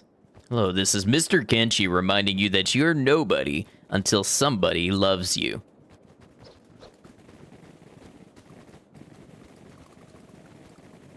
I'm not going to lose my bounty to fighting with you all. If you will excuse me to turn in the bounty, I will happily give you the fight you want after my return. Should any of you make it that far.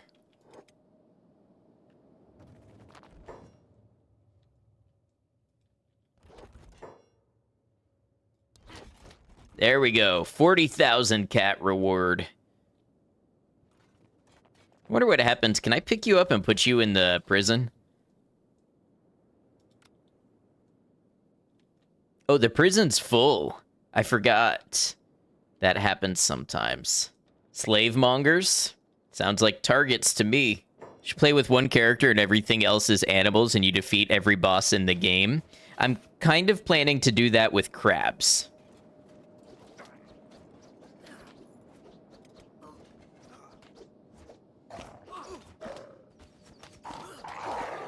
Alarm raised. What alarm? By whom?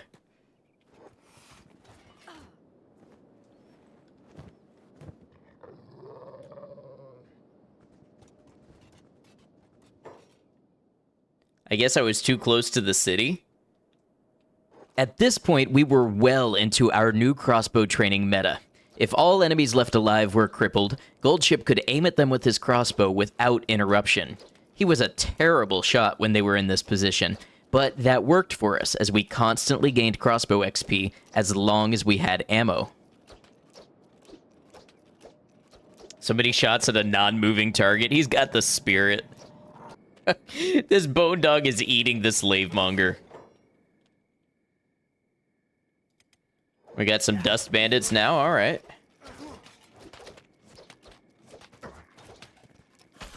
Ooh, you know what that means? Free ammo.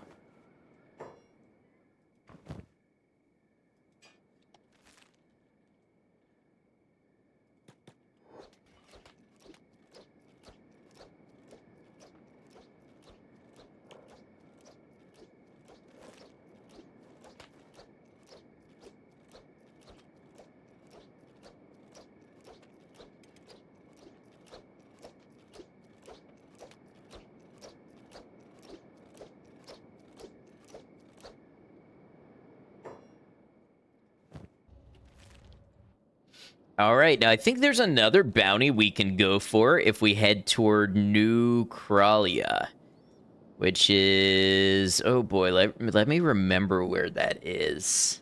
I want to say it's around here.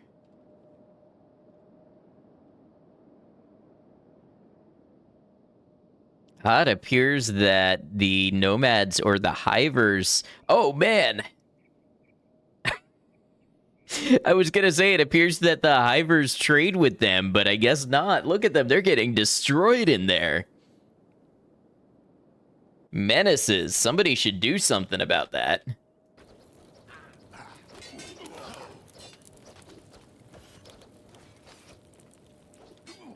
I came here to collect a bounty, and I think the caravans are gonna take care of all the enemies for me.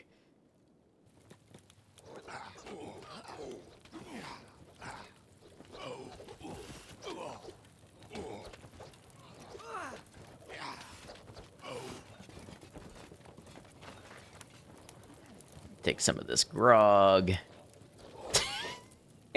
This one just got in a fight with me, got shot. Looks like shot twice, and then started attacking the attack dummy. Figured, this is a good time for training.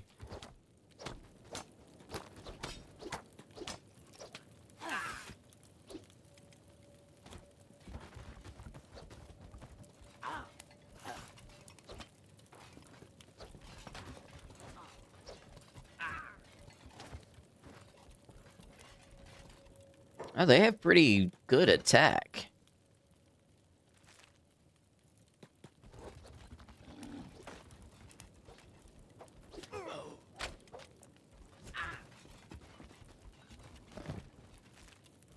Man,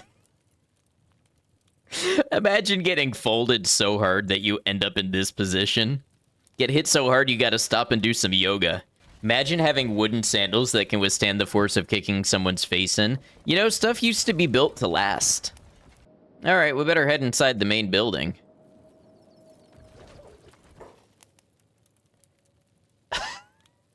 Okay. Well, that's Flying Bull. Almost dead.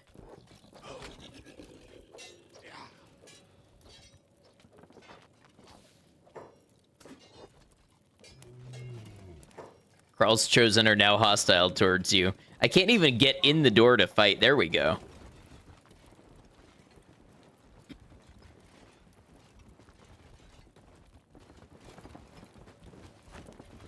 Ooh, we got Edge Type 1 weapons in here.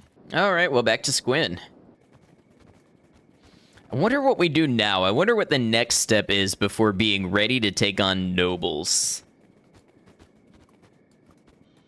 See you on the other side, Flying Bull. Loyal to Shagar until the end, respect. Okay, so let's see if they do honor some kind of a bounty. Yeah, it seems like they don't really want anything to do with Flying Bull. I wonder what happens if I put Flying Bull in my bed.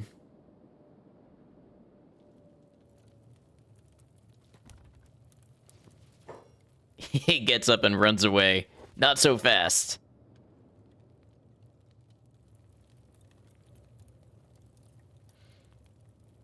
Yeah, okay. When he wakes up, he'll see himself out.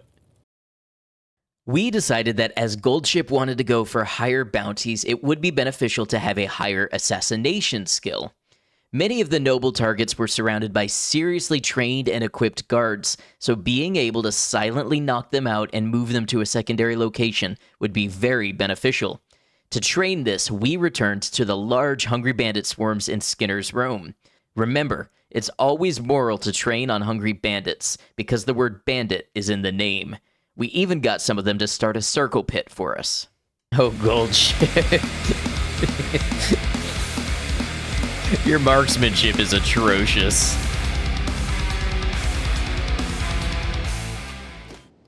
Imagine looking back and seeing this.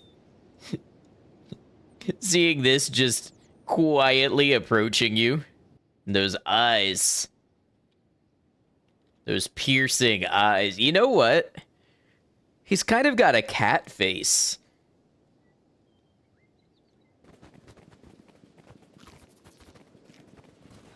Oh boy. Okay. That's a high paladin. I feel like it's time to drop the backpack.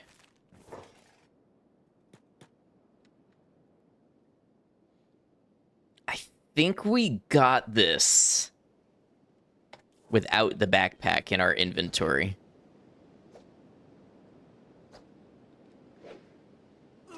Oh, check out that move. That was a cool one.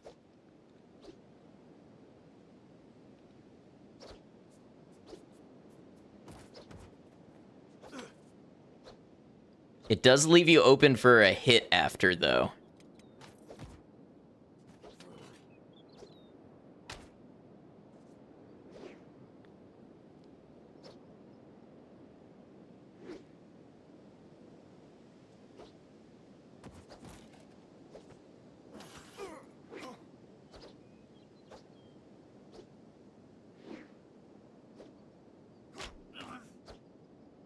Man, look at Goldship go.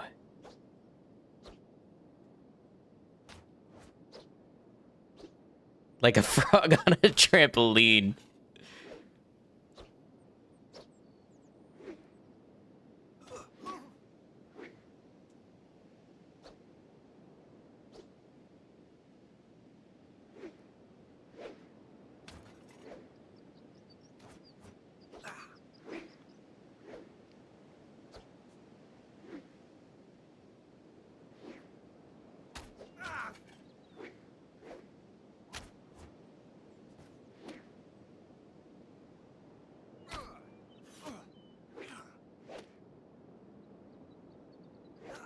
What? You're just standing there.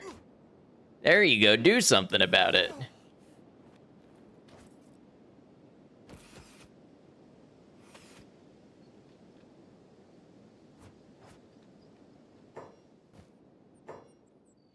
How to go from rock bottom to full blast anime protagonist in 65 days.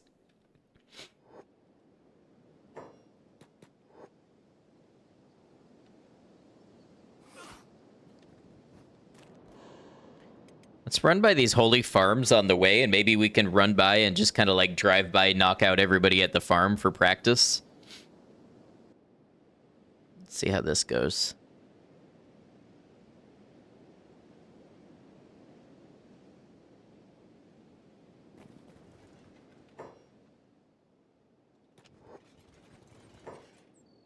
Ah, now they've spotted me.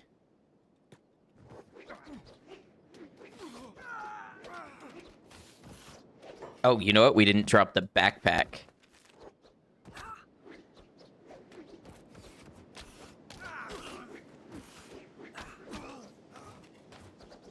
Holy Nation are now hostile towards me.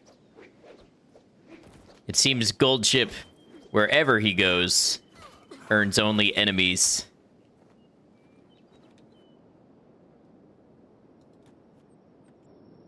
We're getting good stealth training around here.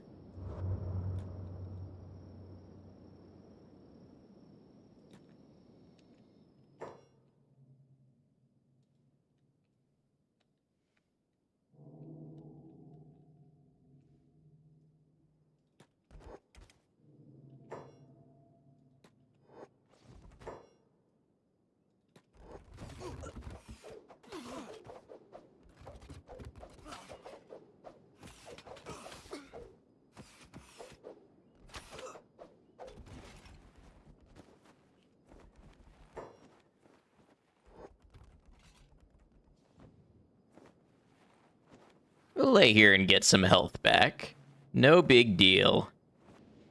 Imagine being tickled by the grass the entire time you're napping. I think that's what we were made for, actually. I think that is like our divine purpose.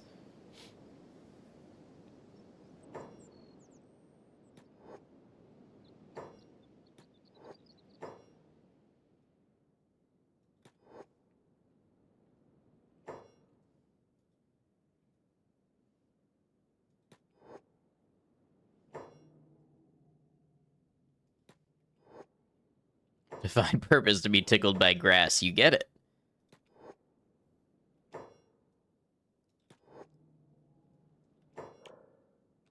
Oh man, our assassination training is going swimmingly.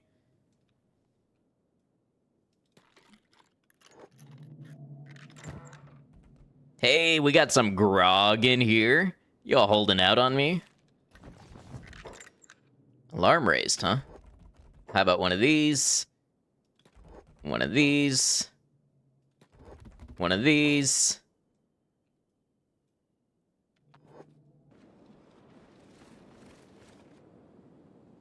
You'd like to think you're safe. Here I come.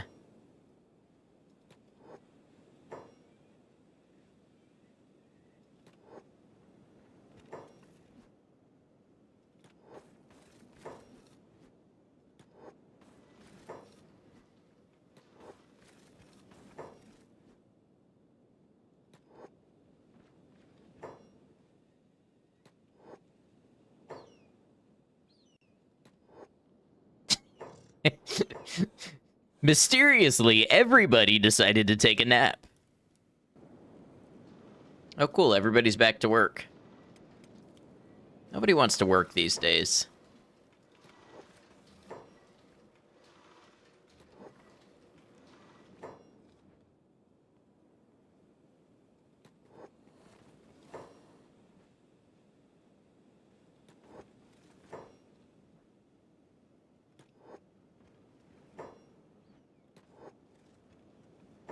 This is frankly ridiculous.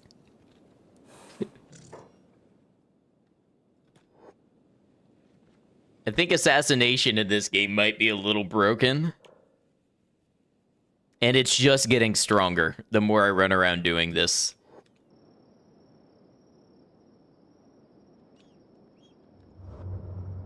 Let's see who we can find in the Bast area. Samurai Sergeant. Should be a good test of skill.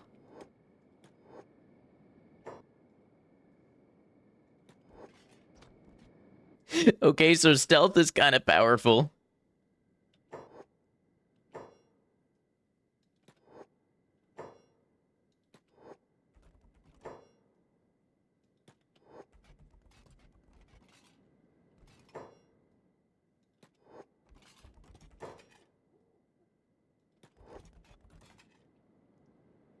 You're kidding me.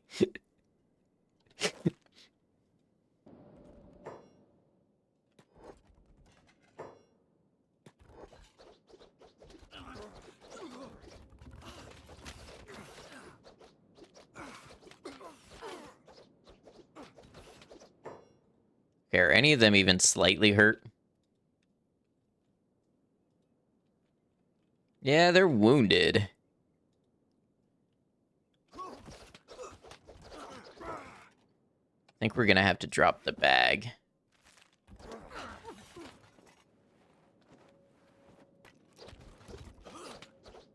Yeah, encumbrance literally is a game changer for us at this point. When we're not encumbered, we win so many more fights. But when we're not encumbered, we're also not gaining strength. Wondered why UFC fighters don't fight with a 100-pound bag on their back. Probably because they like continuing to have a spine. So, standing atop the UC guard tower, Goldship looks east across the desert winds to his next target, the United Cities and their nobles sleeping soundly. He's done a lot of what he wanted to do. He's encountered the cannibal leaders and overcome and conquered them. He's taken on Kral's Chosen. Now he knows that he's tested his mettle in combat against the Holy Nation and the Samurai of the United Cities, and he's ready. He's ready to begin his ultimate assault.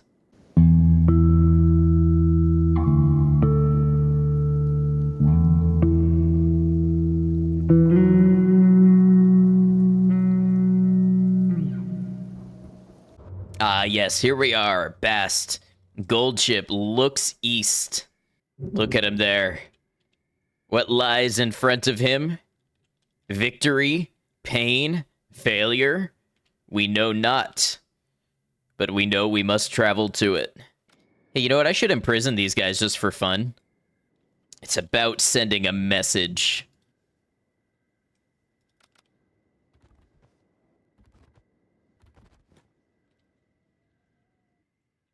I like to think Goldship looks around the room and thinks to himself, life's not so sweet on the other side of the cage door, is it? It's a great little screenshot here.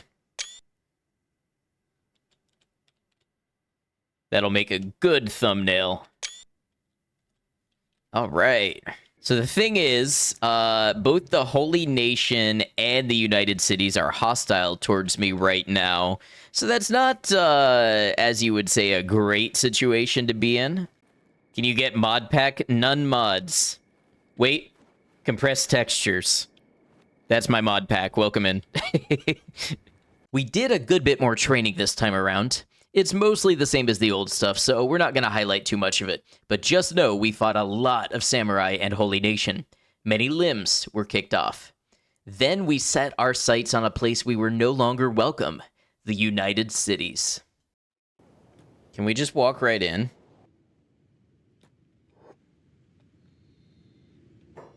Hey, all right, what do we got? Residential. Got a noble house there. What's this then? A general shop. Clothing shop. I wonder if they have anything good. Ooh, a lot of grog. Not what I need, but good to know. Where do you keep all your stuff then? I thought you were... Oh, this... This isn't the clothing store. This is the residential. Ah, weapon shop. Okay, let's check the weapon shop.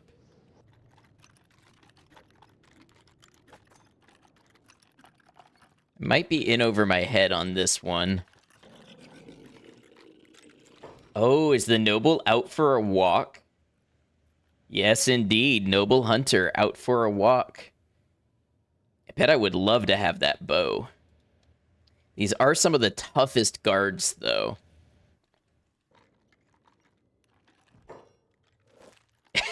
Okay. So, problem a little bit.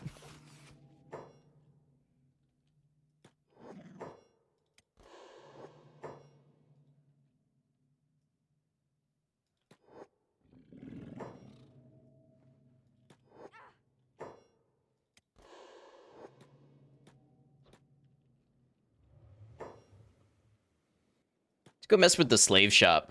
In the slave shop, we got up to some pretty fun and righteous mischief. Not just freeing the slaves that were for sale within, but knocking out anybody associated with running the place and putting them into the cells. Once they're in the cells, the slave traders will come by and throw shackles on them and enslave them. Naturally, we knocked out the slave traders and threw them in there too. Doing this is a lot of fun because it starts to count town guards as enslaved and can cause chaos with the AI, leading to all-out brawls in the street sometimes. Are they mad at me? I think they're mad at me. Yeah, they're kind of mad at me. Well, this one is anyway. Yeah, get him, Paste.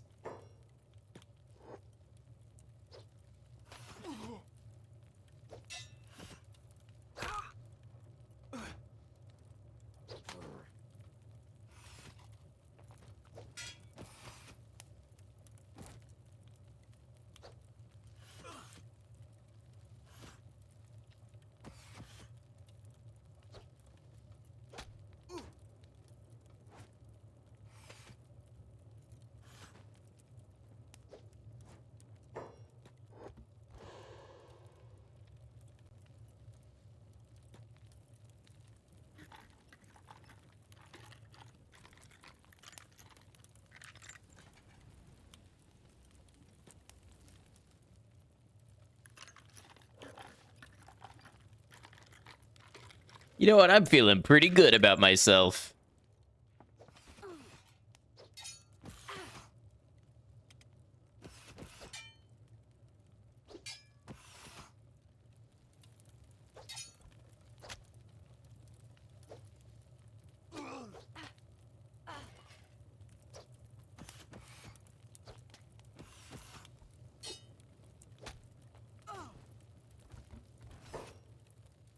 Haste is gaining levels in real time.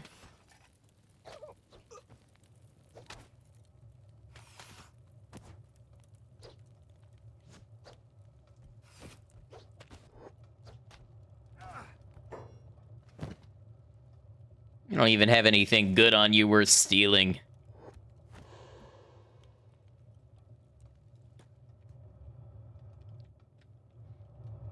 This might be one of the few morally good things you can do in the whole game of Kenshi.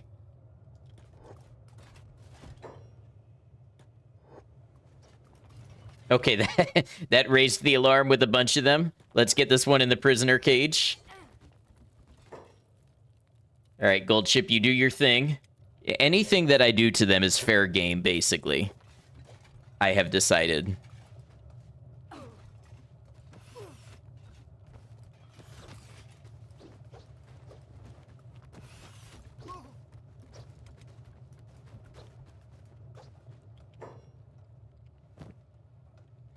Okay, I better drop my heavy bag. Rock Lee moment, we're dropping the weights. Now we're about to go off on him.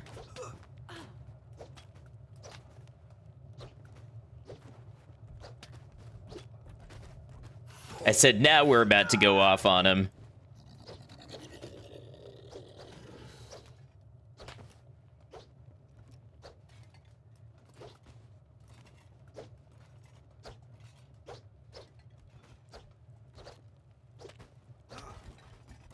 Okay, we're a little bit unconscious, but it happens.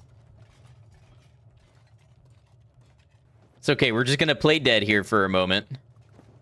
Now, there's some boots here. What those boots mean is, I think, I put a samurai guard in here, and then the slave traders came and actually took away one of the guards of the city and imprisoned him.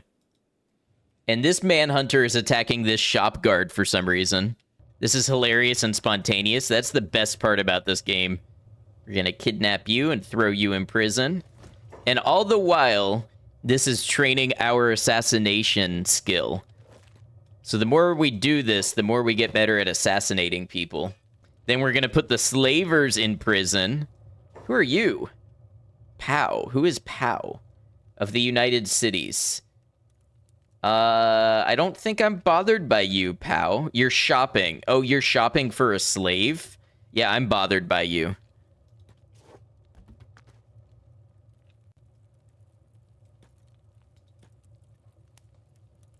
Along the way, we freed a little buddy that I became quite fond of, a hiver named Battai.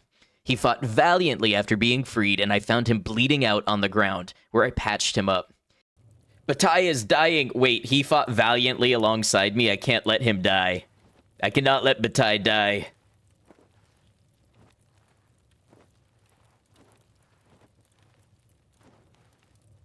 Battai was a brave warrior. Battai wouldn't deserve it.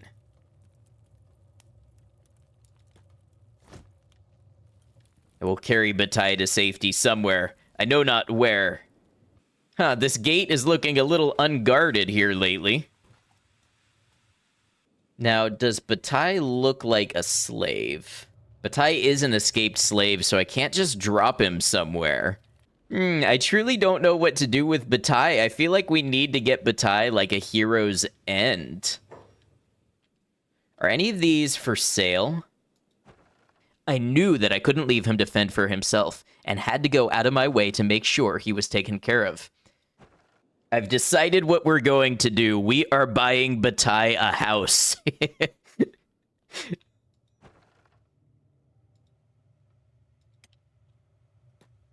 Now we just need to make it to our house inside the enemy city.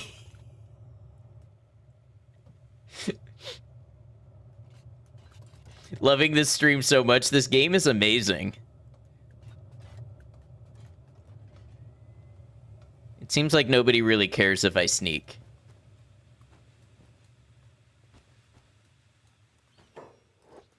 Oh, they maybe care. No, make it to Battai's house. Drop Battai in your house.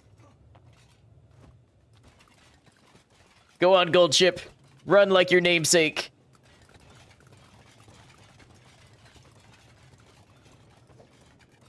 Tell them they need a warrant to enter our private domicile. We made it inside the house.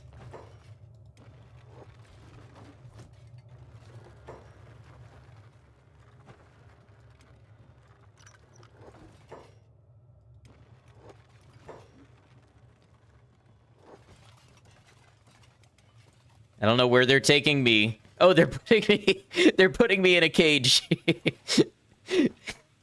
This is my own private domicile, and I won't be harassed. I just love the stories this game makes. I said this is a private domicile, and I will not be harassed. Hold on, we gotta put Battai in the corner.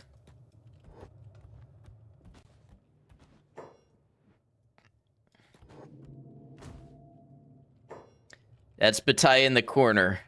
That's Battai in the spotlight. Okay. Also, we can drop my heavy backpack here. So I'll be better at fighting. And I'll also get the martial arts bonus for being inside my own, or for being inside a home. So as long as we don't get hit in the chest.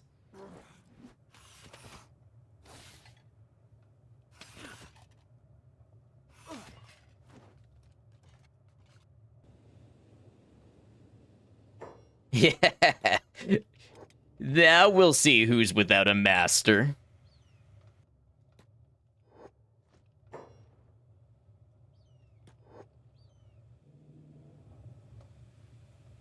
Imagine that, buying a home in the town where you're a notorious wanted criminal.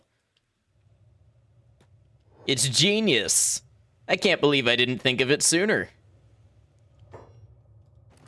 And we saved Battai. Now, he's going to be in a recovery coma for probably like 3 days or a week, but he gets a chance to sleep it off inside of our house.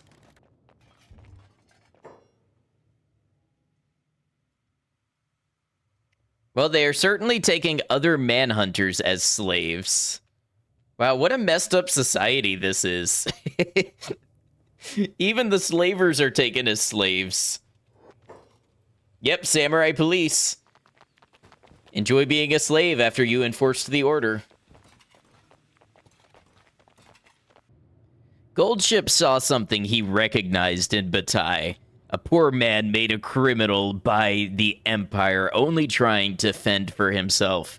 It was a distraction from Goldship's goals, after all, but somehow he couldn't help himself. This poor lost hiver had to be helped.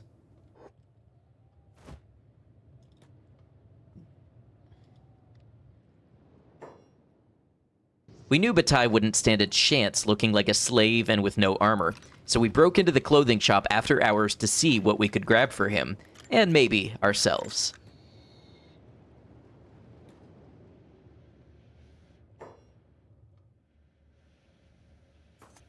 Ooh, higher grade chainmail. Okay, we'll get Battai some cloth pants. Oh, or maybe some of these cargo pants.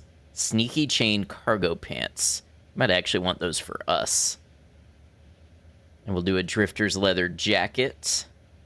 And this taggle moose or whatever it's called. Let's see what else we got. Oh, these pants will do better. All right, let's go get Battai his clothes. Unless there's more here to steal. Oh, there's a guard right here.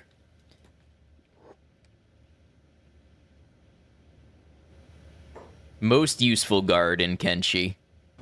Did he just Naruto run? Yeah, you do that when your stealth is high enough. Okay, so we're gonna loot Battai so that we can put some clothes on him.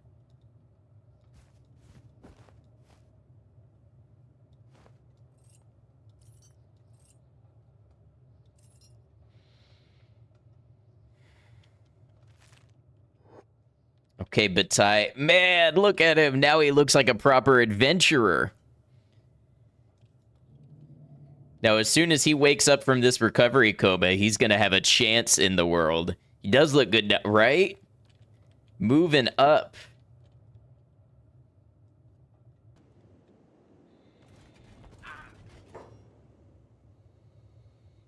We've got this samurai police attacking... So this escaped slave samurai police attacking this current slave manhunter. And the AI of the game, frankly, does not understand how to respond, apparently. Look at... Look at all the shoes! The shoes happen when they are enslaved, because it takes their boots off.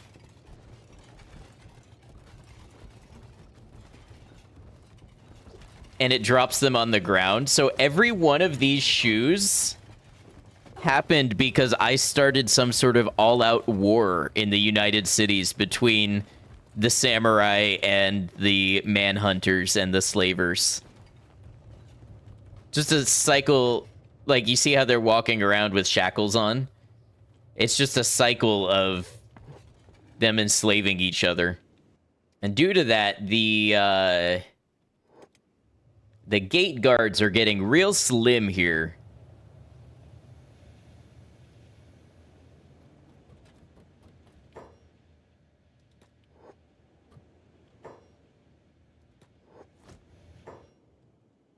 So we're just gonna keep grabbing them and putting them in cages. You're just scoping out the private domicile.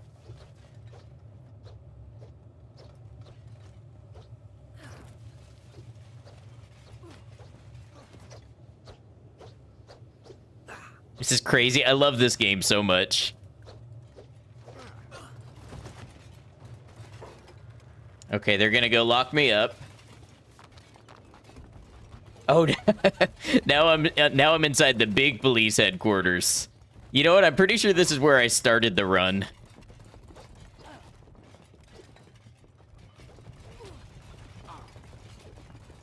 Look at this chaos!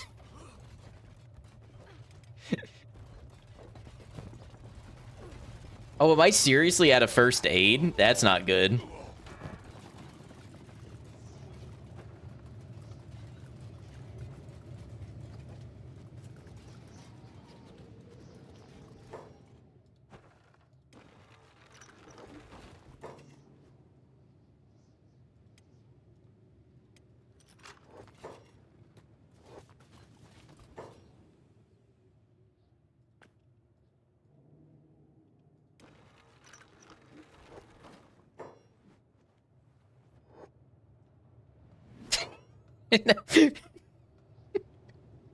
The samurai police is just staring at me.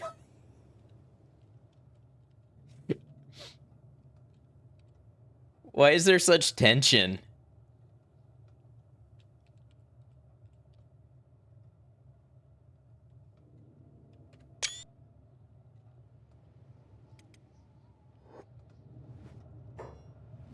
All right, well, I guess I better attack you.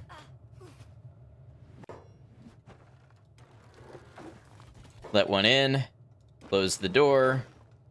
Attack you. Put my sandals on. I've been fighting without my sandals. Let him in.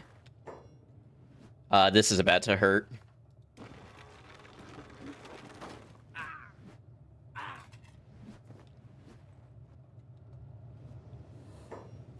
Battai is outside helping me. Battai is awake. No, you leave him alone.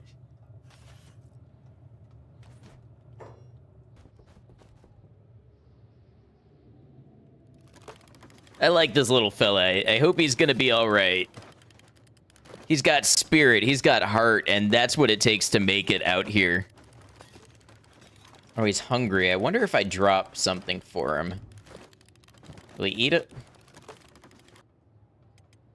All right, Gold Ship finally gets some well-deserved rest. And you know, the really crazy thing about all that is our martial arts, I think it went up 1 level from all of that. All right, now's probably, so it's the middle of the night. Now's probably as good a time as any to check out the noble house. See what the action is like over on that side of town.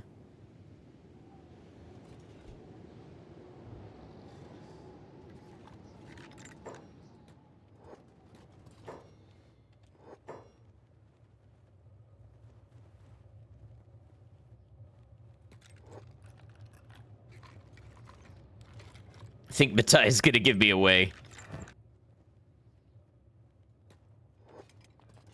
So this is Lord Inaba.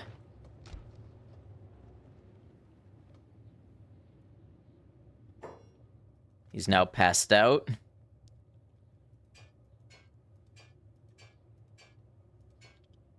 Lots of cats.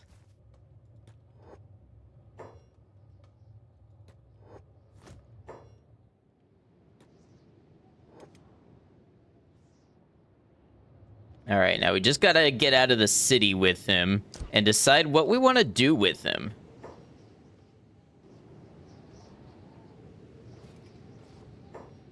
Alarm raised, that means it's time to run.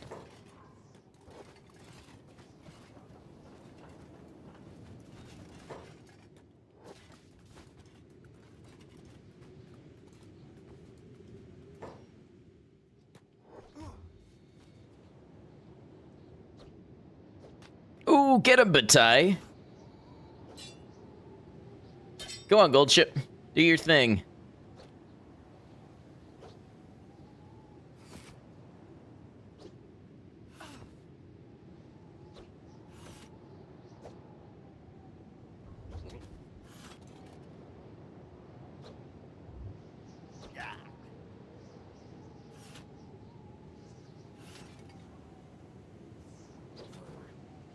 I like how there's more guards right up there.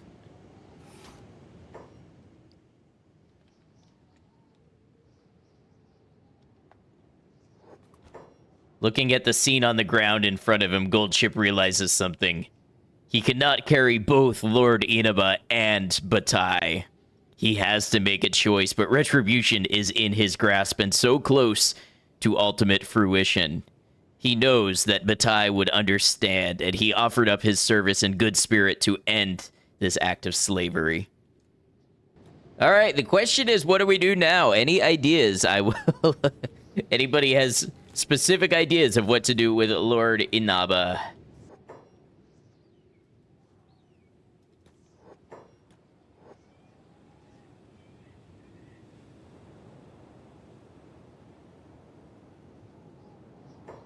Okay, I think we're gonna have to fight these skimmers.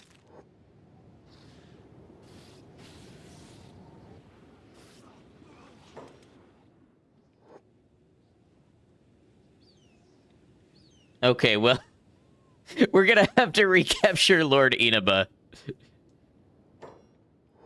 That didn't go the way I expected.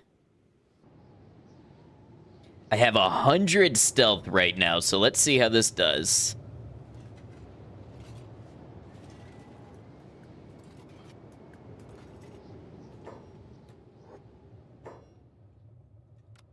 5 a.m. Are you still in bed? Ah, Lord Inaba is back.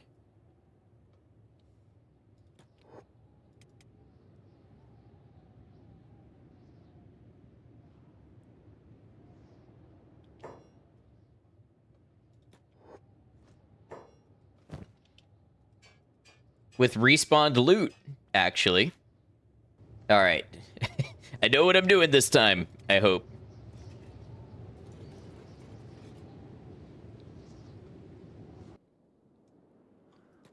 And the fog should help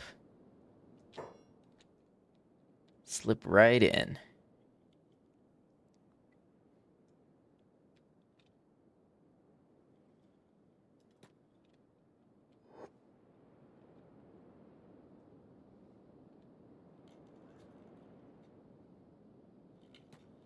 You won't get away with this. Are you sure about that?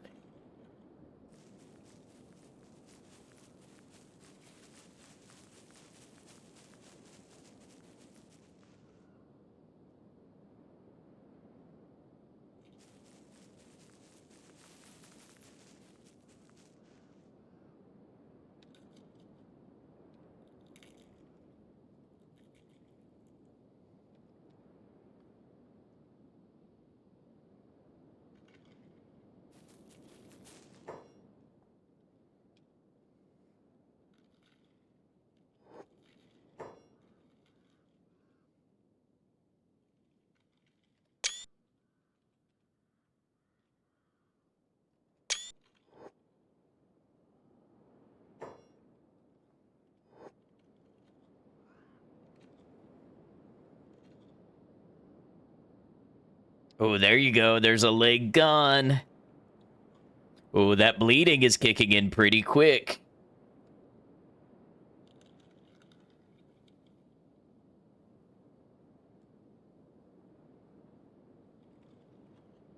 What's gonna happen first? You gonna bleed to death, or are all your limbs gonna be eaten?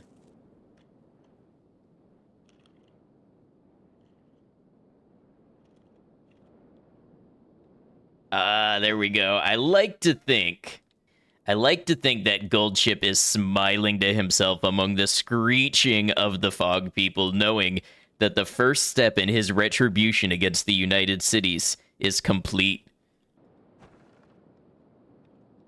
You know what? While we've got the money, let's go join the thieves, just in case it comes in handy. All right, now I'm a member of the Shinobi Thieves. Is that my first ally this game? I have a little reputation with the Shek, but yeah, the Shinobi Thieves being my first ally. You know what? I think Goldship, looking out over the vast islands of fog, thinking about the fond memories of Lord Inaba being eaten by the fogmen, I think Goldship has hatched something of an idea. Something of an idea in the fog. Sure, Goldship is pretty great now, but what about Roboship?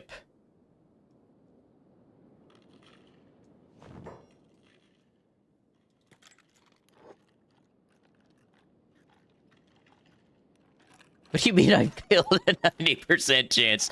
Don't do this to me. Don't you do this to me. Okay, it succeeded. Right leg? Oh, it's a good thing I checked. I got 2 right legs. Okay, so we replace the right leg and then we are out of here. Let's slow this down. Timing is going to be critical here. We'll go with the scout leg in case we need the extra athletics.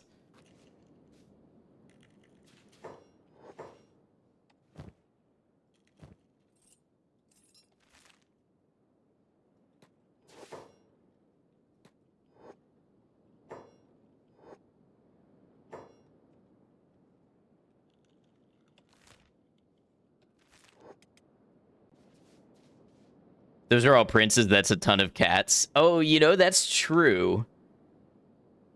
I don't think they were all princes, but yeah, a couple of them would have been worth some cats.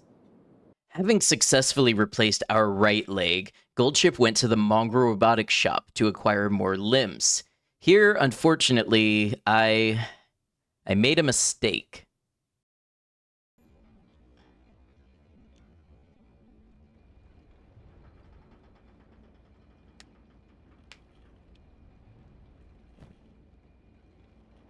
Okay, so the only real downside of this is, well, there's going to be two real downsides of this is going to be reduced lockpicking and reduced swimming.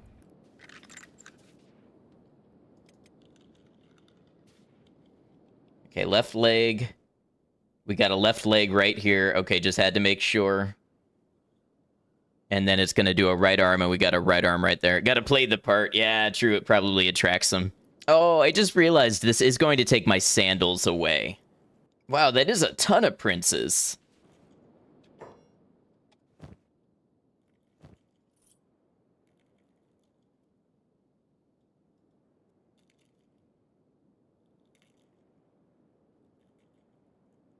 I've made a horrible, horrible mistake.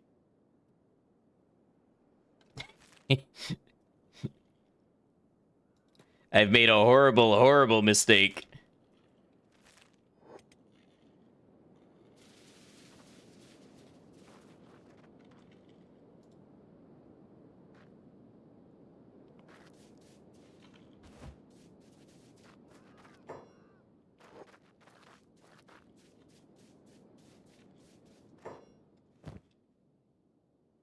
How did this happen? I read it and it said left. I literally sat here and read it out loud to you all. Playing back the situation in my head, I think I realize how the mistake was made. The item reads stealth leg right. So how did I repeatedly read it as a left leg? I think I got the noun order mixed up in my head, where I was expecting model, orientation, then leg, as opposed to model, leg, orientation. So when I saw the LE for leg, I somehow read it as left, as in stealth left leg. I have nobody to blame for this but my education system. What, did you think I was going to blame myself? Just when things looked like they were going well, here comes Kenshi to remind us that nobody is perfect or above suffering. But even Kenshi itself can't escape this universal truth, and it is not a perfect game. It immediately began exhibiting some weird behavior.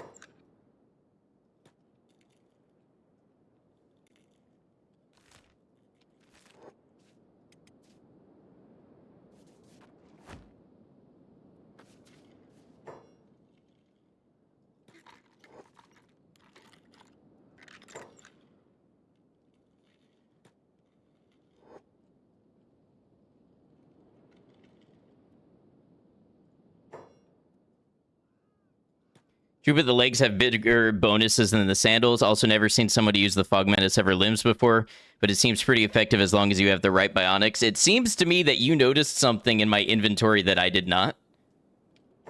Where is this one coming from that keeps spotting me? Upon being put on the pole, I was caught in a strange loop where two unexplained behaviors arose. First, my stealth skill dropped straight to 0, a debuff of minus 89 with absolutely no explanation.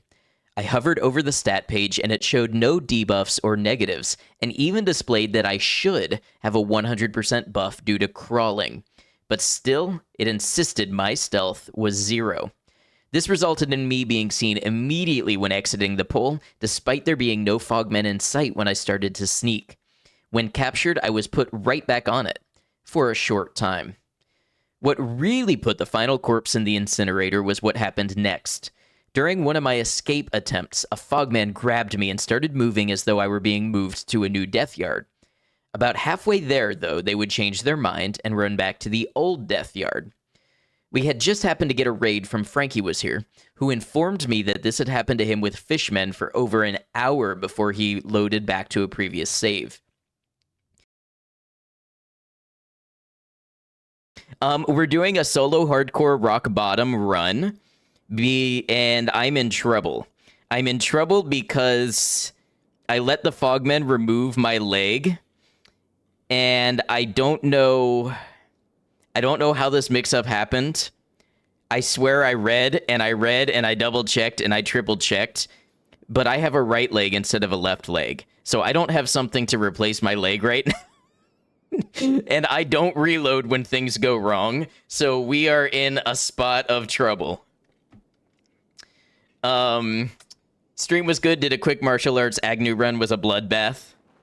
Very cool. Yeah, so all was going well with our limb replacement plan. We were deleting limbs just by breathing, 1 hit minus 2 hands. So what's really gonna suck about this is my character who has 95 toughness and like 60-something martial arts and over 60 strength. Like, we were on our way to being quite the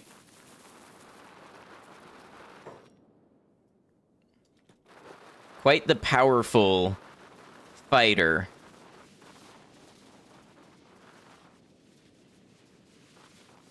Their AI seems broken at the moment. It does. And also, Frankie, could you confirm something for me if you have a moment?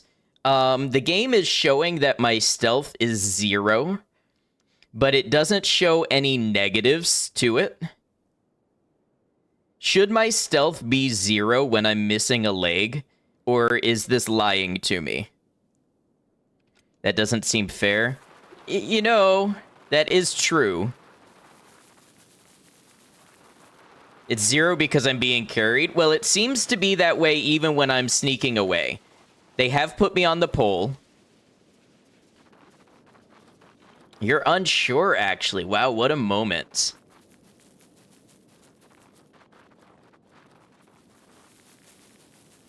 Yeah, so this doesn't this doesn't seem to be working as intended. Missing limb debuffs, you would think it would show like my run speed. My run speed shows minus 100% because of leg injury. But my stealth doesn't show a debuff. In fact, it shows a plus 100% for crawling. But I'm still being captured. Like, they're still spotting me, even though I have 89 stealth and it says plus 100, they're spotting me from, like, across the death yard and grabbing me.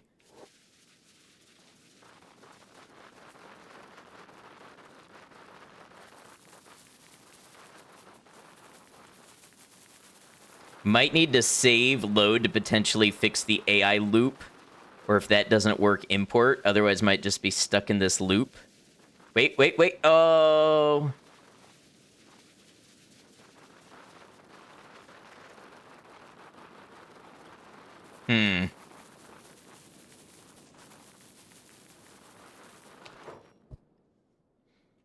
How long ago was an autosave? So it's 9:10...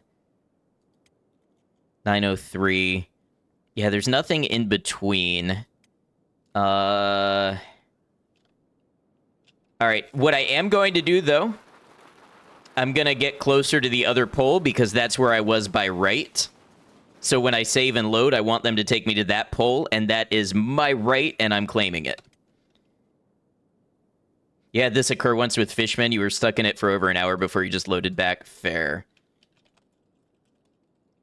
With the blessing of him and everybody else in chat, I invoked my broken game reload rule for the last time this run, due to the breaking of the stealth system and the carry AI.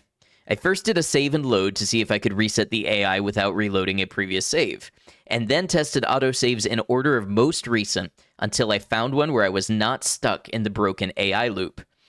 If you have an issue with this reload, that's your right. But in the moment, I did the only thing that seemed to work.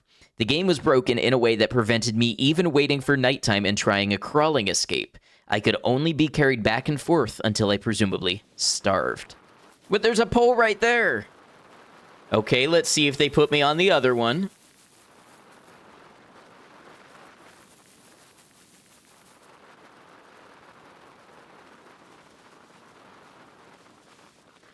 Go over, go to the map and mouse over the death yard.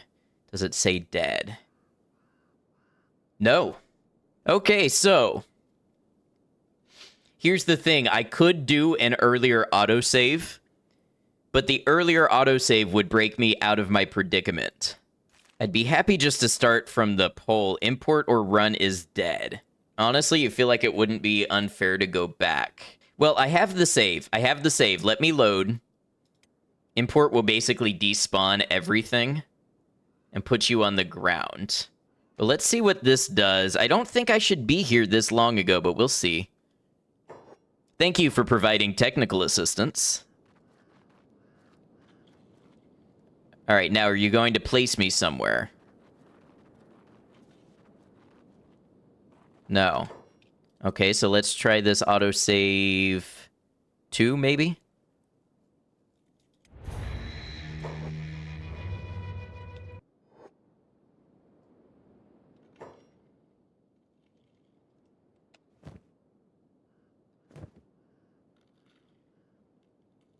Okay, well, something, divine intervention, something. My left leg is not gone. The game bailed me out. If you want to consider my run dead and me a failure, that is your right. Just like taking this freebie is my divine right. We are going to escape.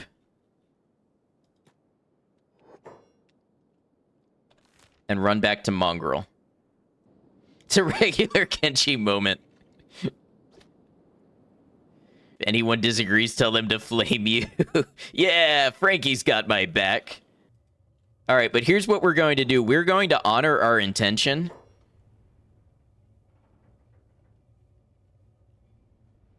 Can I afford it if I do this? If they act weird, just take the limb off and then bandage it up. Okay, cool. Left leg. Sell the right leg. Left leg. No, right. What am I doing? Why am I reading right leg as left? Am I okay? See, I almost did it again. So I could do this scout leg. Left leg. Scout. Left leg. Left leg is the fleshy one. Left leg is the fleshy one. Scout, left leg. Legit, every time you go to lose your limbs, you always go left leg, left arm, right arm. Then when you get on the pole, you check again. Exactly. See, left leg. Just shot and ran everything, I bet. Make the mistake of getting two of the same side once and never let it happen again. Beep Nord, it's a solo run. It's a solo run.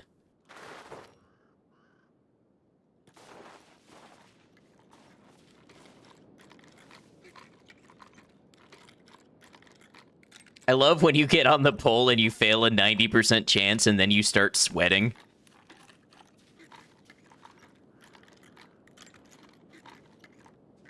Okay, we succeeded. Left leg is being eaten. And we have a left leg in the inventory. See, the thing is, I have a touch of OCD, like legitimate diagnosed, take medication and have had therapy for it, OCD. So the fact that I made this mistake once, I will now have to check like a dozen times to make sure it's actually the left leg. Do I have the right leg? My right leg is already skeleton. Do these actually look different?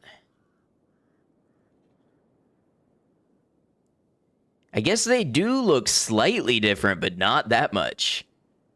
Yeah, the top I can see, yep. Take off your right leg. Oh, what does that do? Start to bandage yourself. Okay. Character will realize that they're crippled. Good to know. Now, let me make sure. Okay, I do have a first aid kit. Fogman, apply cut damage and negative bandage health. Got you. Oh! Good to know.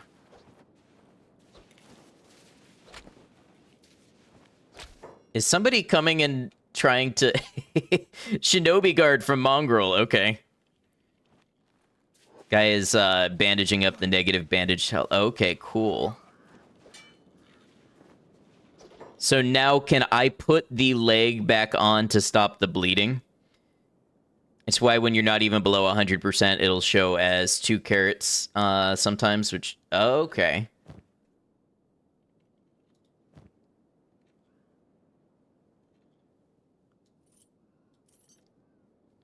Put the left leg on. Gotcha. Just remember to put them both back on. Thank you for the assistance. Now, I did manage to free myself, right? Yeah.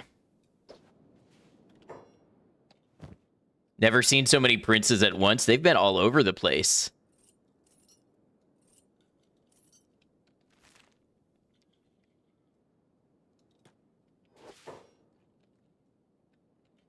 All right. Let's hightail it out of here. We should be fast now. We'll get a good distance away and bandage ourselves. 43 miles an hour. This is a Tengu limb shredder, exactly.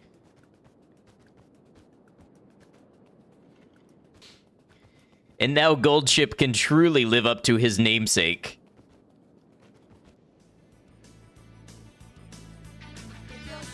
I'm hearing the song from Sonic CD in my head.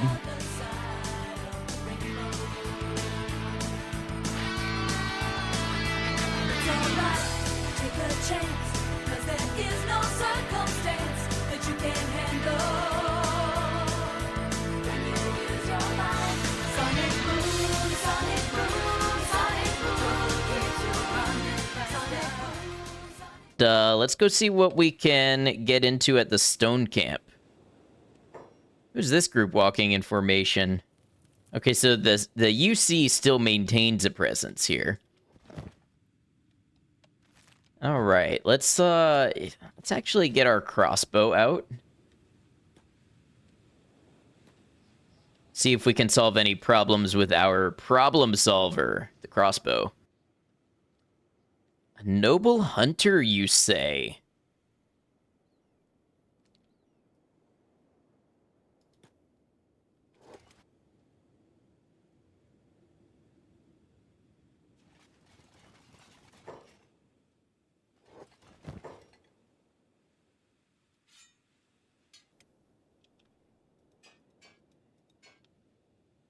Ooh, a blackened chain shirt. That's what I wanted. Oh, I'm not skilled enough. If I just go smash it, are they gonna see me? Okay.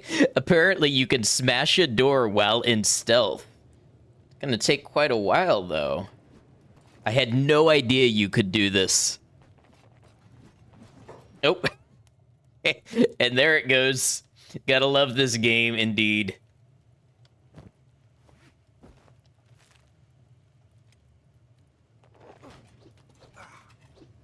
Okay, now we just took some hits.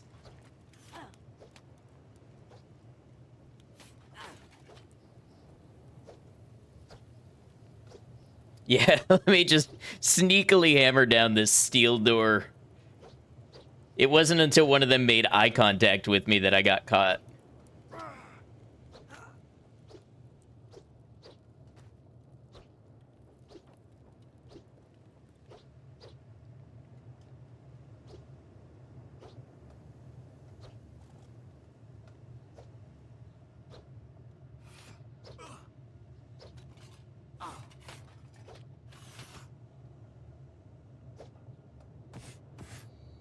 Wow, I can't believe he blocked both of those.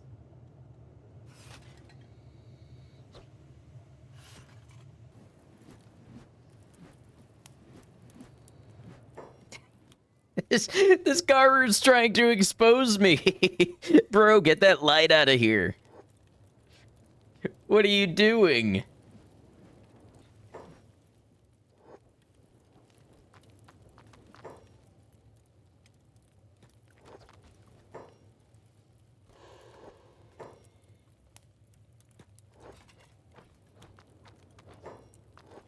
Hey, Brian, welcome in. Hope you're doing well.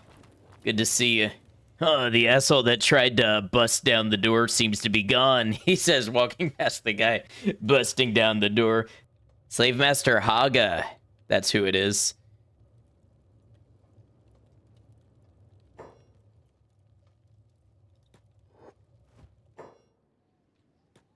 All right, and now we just get out of here.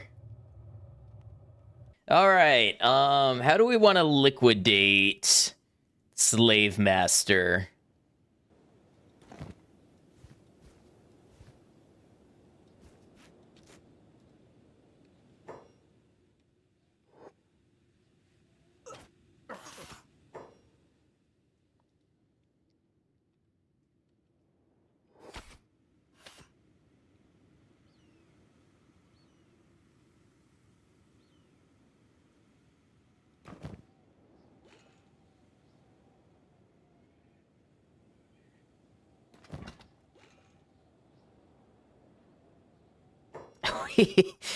He keeps getting unconscious when I catch him.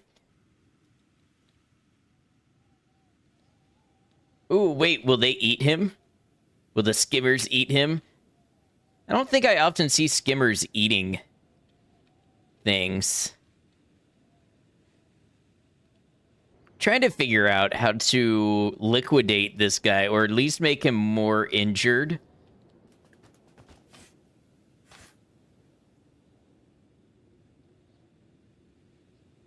He's not injured enough yet. Okay, now he's getting up.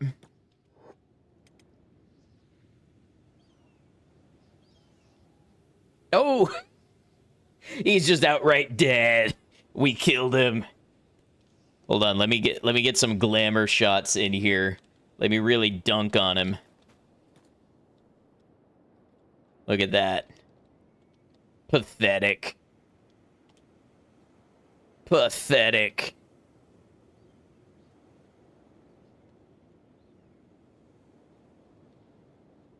What good are your bright, noble robes now? Okay, well, that was fun. With Haga taken care of, it was time to move on to the next city, Battai, the city that had churned Goldship from poverty to notorious criminal. Their reckoning was due with interest. So it's broad daylight. We could assault the front gate. Wait. There is a samurai heavy actively in shackles, manning a turret. Oh, this game's logic is great sometimes. I think they're not hostile to me, so I should be able to go in if they don't recognize me. United Cities -9. Okay, they recognized me. Is there a building? Oh, wait. The thieves!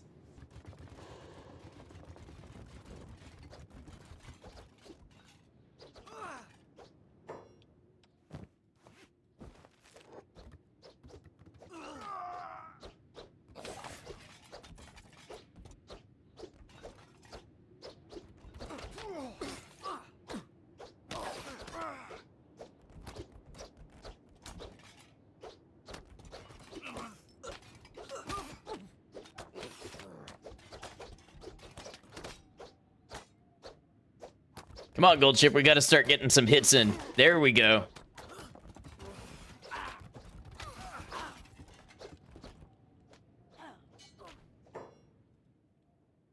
And the ninja guards are helping out.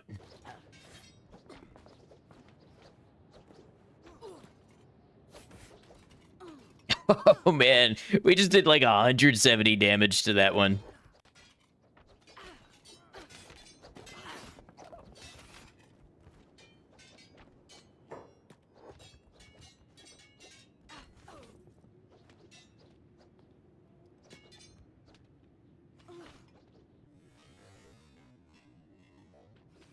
I'm pretty sure that was a limb.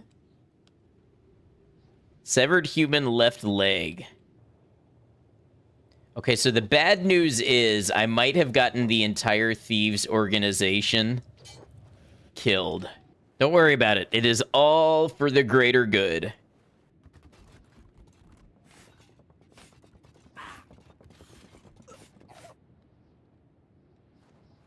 They knocked out the darn surgeon.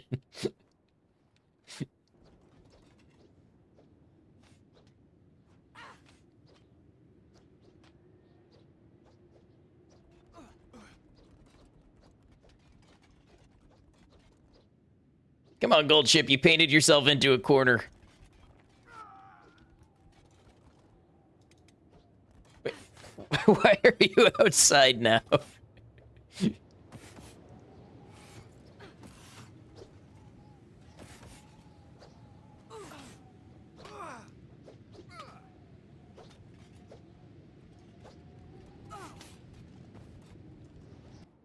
What is this, anti-slaver magics?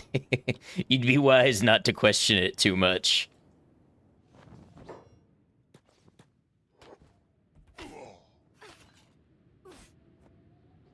Imagine you're a town guard and you're tasked with taking out a troubledoer, and they just beat you unconscious and then take a nap, and every time you get back up and try to engage with them again, they just beat you unconscious again until your arm falls off. At what point do you just quit the job?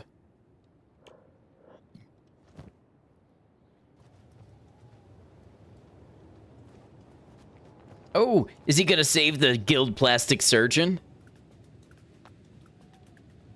He's running around grabbing first aid kits, I think. Or he's just panicking. You'll never save him that way. You gotta lock in. Okay, I feel an obligation to go help.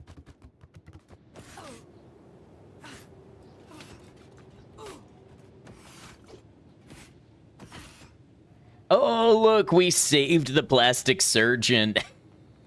He was down to minus 97 health. We saved him. What's my sneak stat like right now?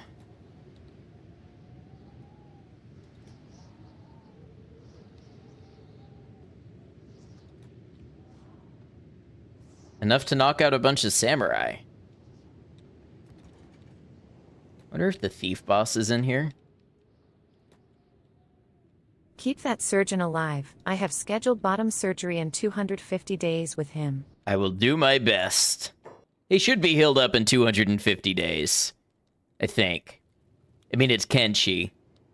Assuming anybody's going to be alive in 250 days is probably not the way to go. Okay, we're going to get some rest and then see if we can invade the noble house. Kenshi throw him in a bed, he'll be fine.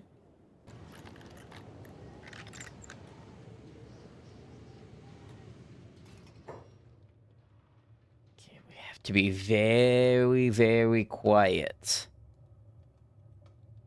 We're hunting nobles.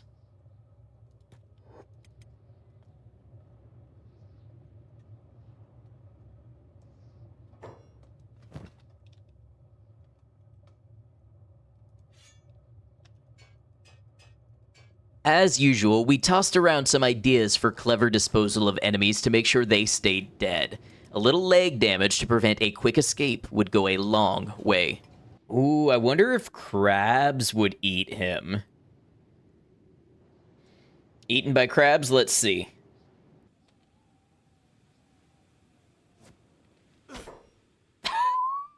Oh. I didn't realize you could knock someone unconscious with leg damage. Okay, I guess this'll do, because he should now basically not be able to move on that leg.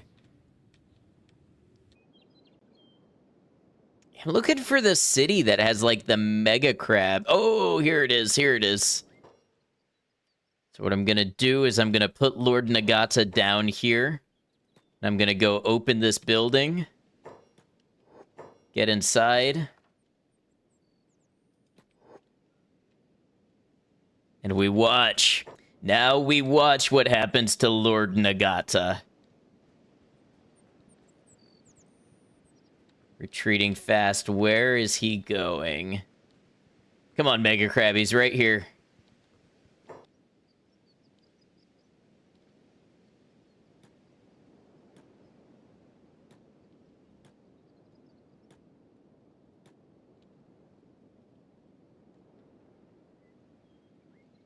Wow, it wants nothing to do with him. Okay, we're gonna knock him out.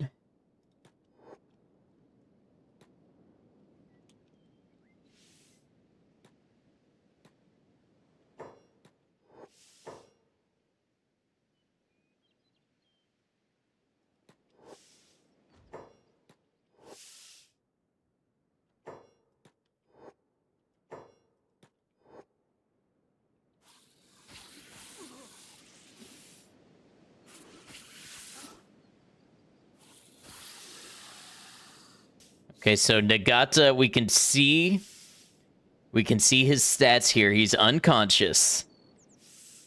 And you gotta get really creative to kill enemies in this game. Wounded. Wow, so it turns out the crabs don't attack. As far as I can tell, they don't attack the United Cities people. What faction are the crabs? Crabs.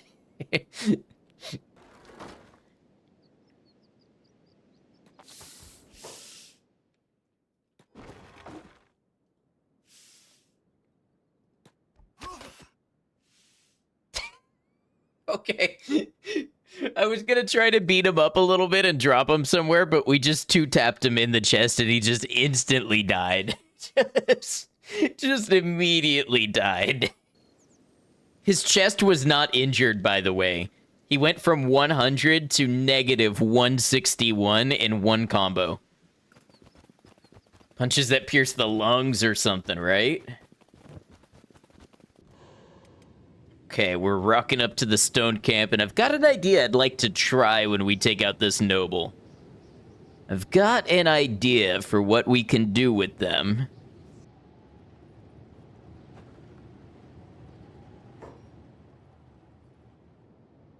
Okay, let's run inside the slaver bar.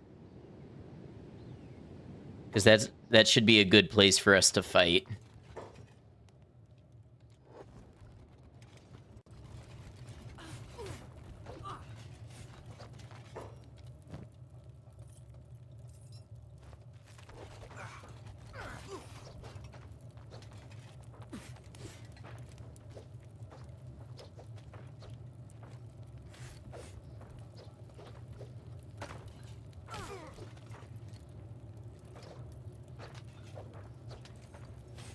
Sentences you'd have never heard if I didn't play Kenshi.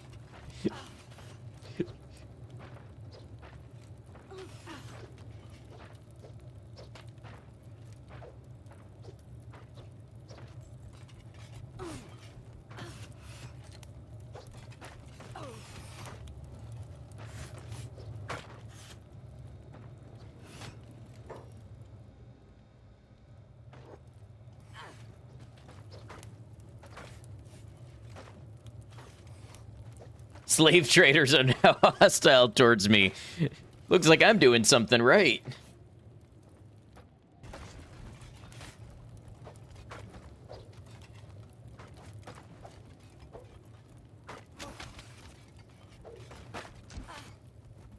Now the Traders Guild are hostile towards me. Totally normal breaking a door down here. Nothing to see, nothing to think. Nothing to talk about.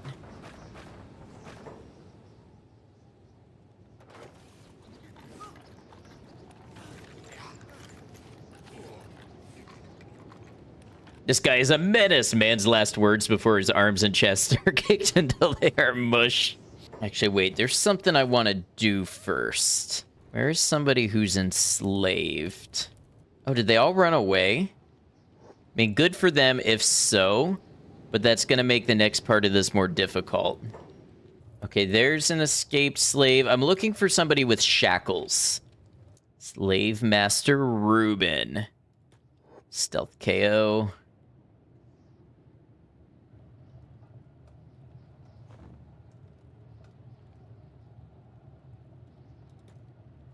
Kidnap.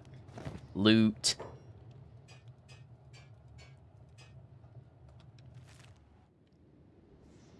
Oh, here we go, here we go. All right, this is what I need.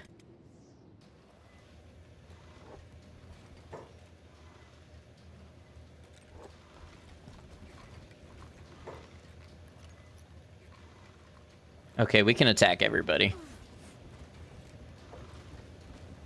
Oh, a slaver boss. You're looking like you want to ride with me, too. Doing Tin Fist job. And methods. Alright. So what we want to do is break these shackles. Or unlock. I don't want to break them because I want to reuse them. Okay, now... we're going to stealth KO Hep. We're going to loot. Where'd the shackles go?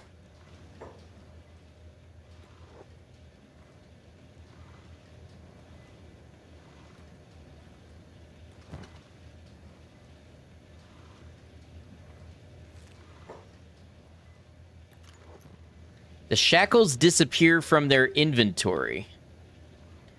What if I put him in this cage? What happens?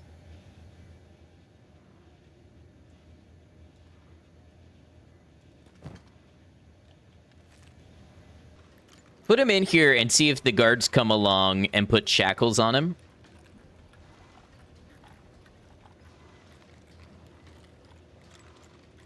Okay.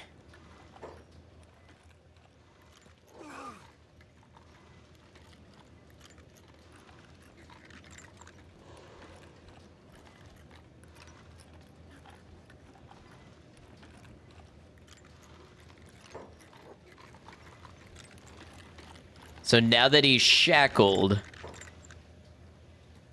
stealth KO, kidnap. Okay, you're coming with me. You forgot to ask why I'm doing this. Because you see, the game, the slaver AI should treat them differently once they have shackles on them. So this is part of an experiment. I want to see now if I can bring him to Rebirth and have him live out the rest of his life as a Rebirth slave. For the viewers still with us that aren't very familiar with Kenshi, Rebirth is the labor camp of the Holy Nation where they send so-called heretics to labor indefinitely. Unlike the UC, the Holy Nation claims they don't permit slavery, and you won't find Holy Nation nobles with personal slaves. Rebirth, however, they rationalize as service and rehabilitation to Okran.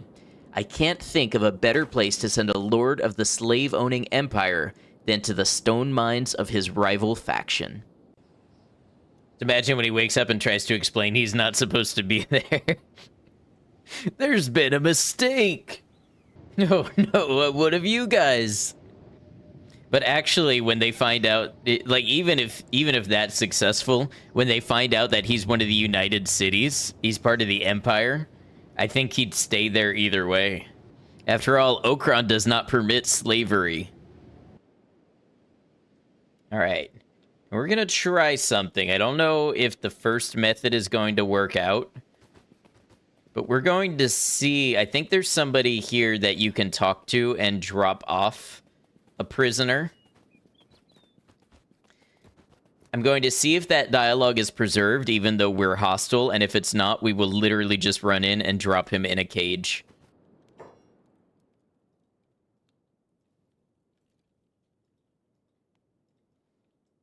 Okay, yeah, no, it doesn't look like it works like that.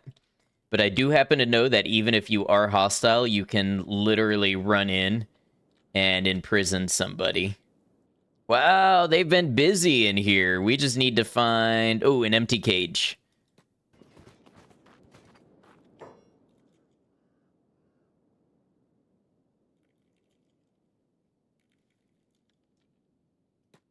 Wait, the cage is empty again.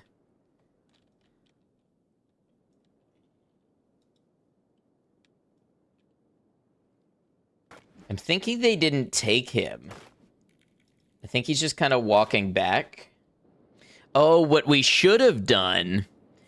what we should have done was remove his legs.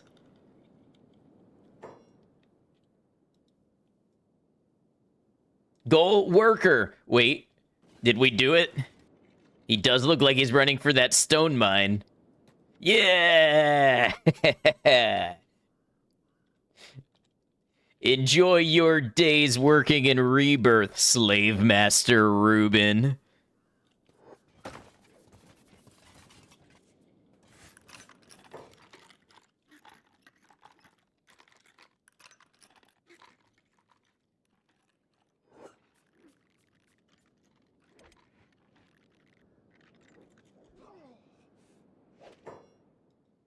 I think he just tried to fight back, too, and got messed up.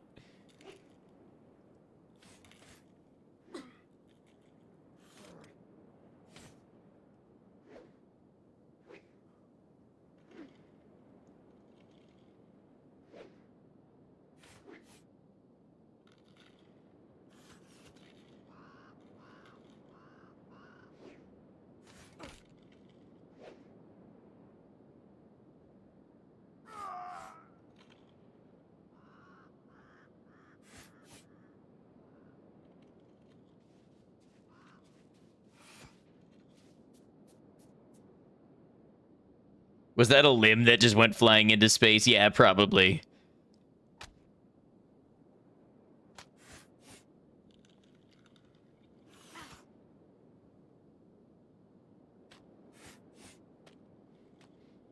Just ass slam that guy and break his neck.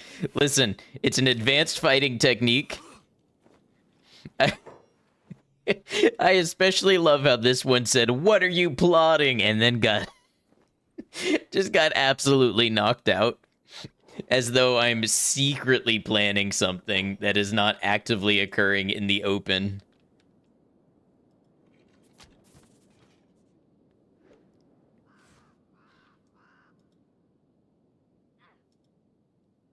Oh, so Ruben thinks he can escape, does he?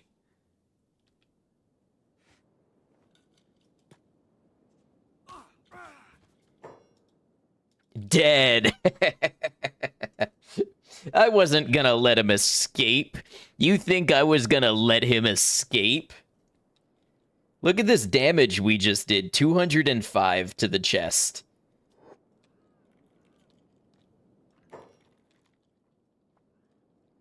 All right, Gold Chip, you've done your work. Dang, what are my character's stats? Currently, with bonuses and stuff, we've got about 72 martial arts, we've got 82 strength, 84 dexterity, 95 toughness, and 105 dodge. Me, when Mom says the pizza rolls are ready. Now onto the dual cities of Heng and Trader's Edge. Trader's Edge is the capital of the Traders Guild, a group which is closely aligned with the United Cities and partially responsible for continuing its slaving practices. In the city of Heng itself resides Lord Yoshinaga. Together they form one metro area with two major targets. I'm not as concerned with the Traders Guild HQ, but definitely want to take out this Lord here.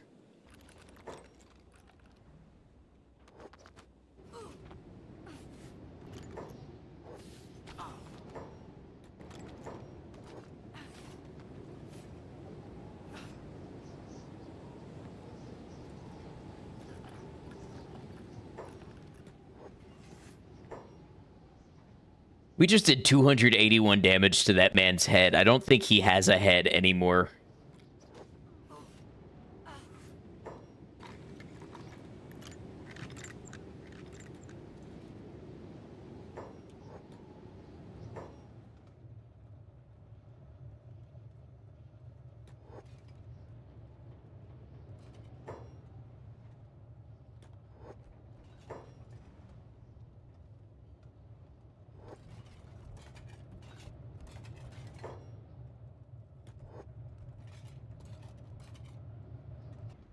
Ah, here we go. Lord Yoshinaga.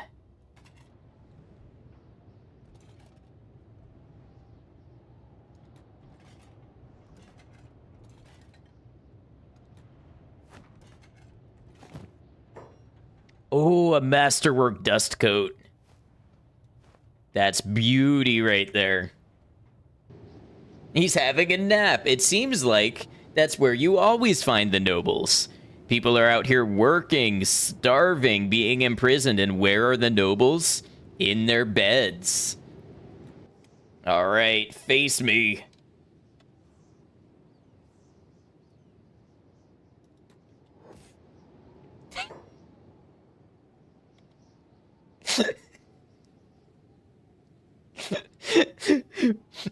we just kicked that man straight in the chest and killed him. I was hoping to capture some dramatic B-roll for a fight, you know, that I can use in the video and put some voiceover over because I expected it to last for a little bit of time, but we kicked him in one side and his heart shot out the other side. All right, I guess let's go mess with the Traders Guild then. Wow, that's a lot of people.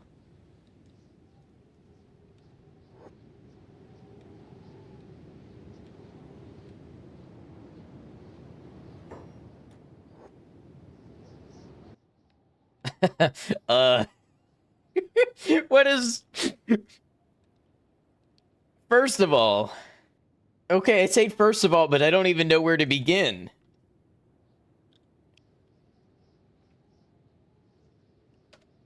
Thrones are supposed to be, like, single occupancy objects, but what's going on here with... I think he's carrying the Hiver to term.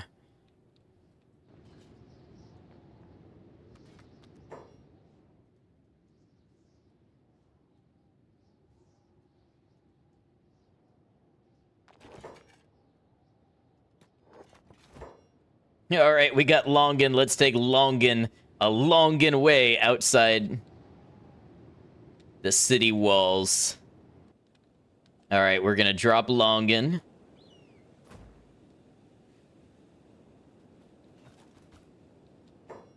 Oh, wait, we got to go a little further away.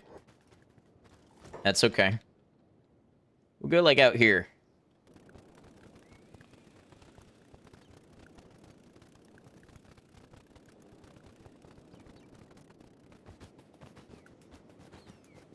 Okay, I don't think anybody is still chasing us. Playing dead, you say? There we go. Caught stealing. That's what I like to see.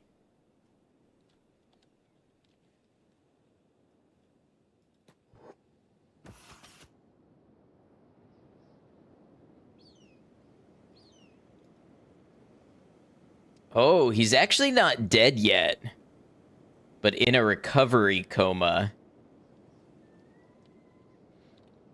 I know how we can fix this.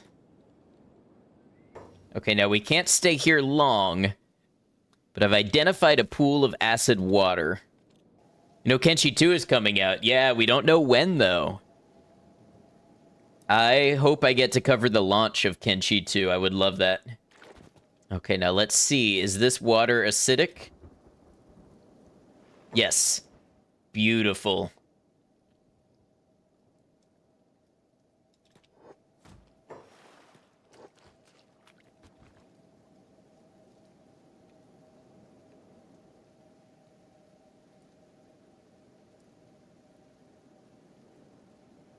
A fun, wholesome gameplay tip. Tired of your opponents getting back up from recovery coma in a fight? Want to make sure they stay down for good? Being dipped in a pool of acid is a great way to make sure their health deteriorates until death. If you have a skeleton unit, you can even hold them and walk them into the acid water yourself and hold them beneath until they turn into a loose slurry. Okay. A moment of reflection. We got what we came here for. Let's get out.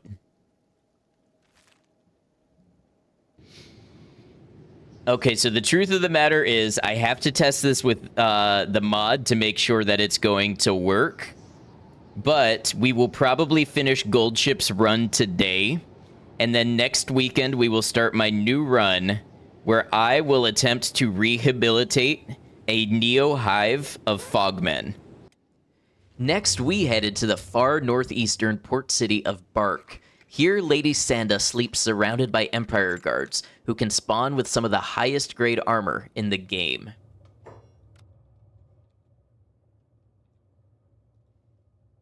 Lady Sanda.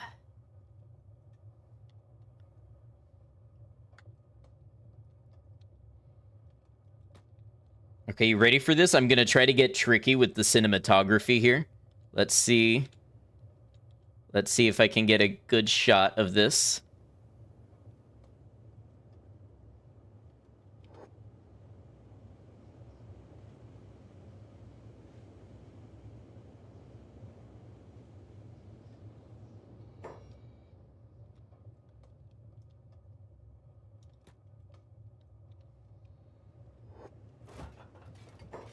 Oh, have I been spotted? I don't think so. They're still yellow.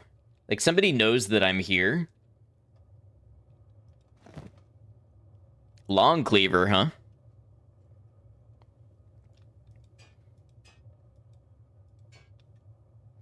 Leather turtleneck. Actually not a bad shirt. And back out into the desert. Now that's a job done professionally. Why am I sneaking into a camp and stealing a body? It's not a body yet. It is the noble lady of the slave-owning camp of Bark. Yet is crazy. Listen, it's an honest and sober assessment of the situation.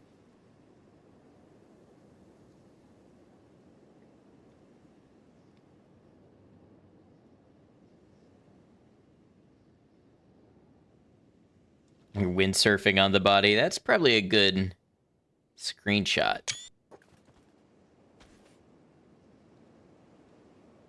I forgot to slow it down so I could savor it. Dead. It was a 1-2 combo to the chest. She stood 0 chance.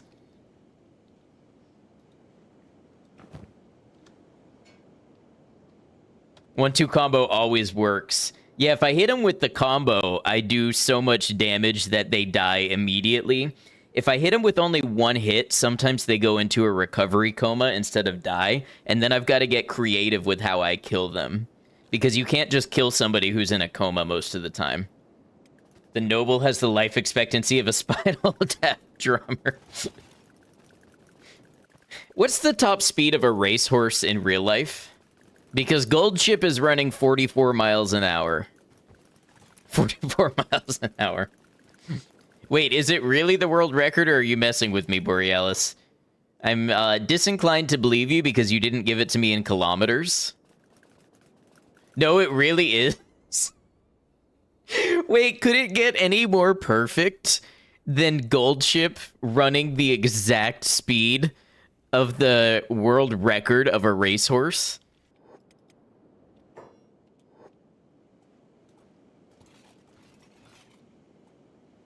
Finally, we arrived at Heft, where the throne of the United Cities sits. Here we'll find Emperor Tengu, the head of the vicious snake that we pledged to rid this world of. How much of a struggle will he put up? The current world record for fastest horse speed is approximately 44 miles per hour. This speed was achieved by a thoroughbred named Winning Brew, who set the record at Penn National Racecourse in 2008.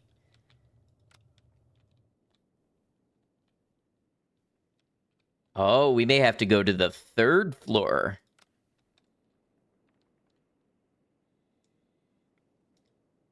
Tengu.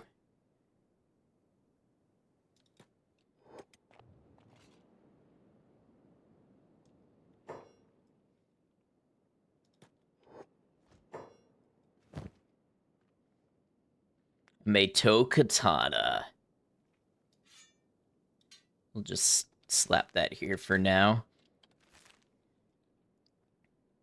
All right, so Gold Ship has snuck in the night and grabbed Emperor Tengu. Remember, this is the man that Gold Ship swore revenge against for ruining his life, for turning him into a notorious criminal, for trying to steal enough money for a smoked piece of meat. Now, Goldship gets his ultimate revenge. All right, let's take him outside city limits. Never mess with Goldship's smoked meat.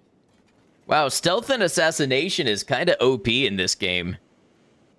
Think someone else is gonna get smoked in a second.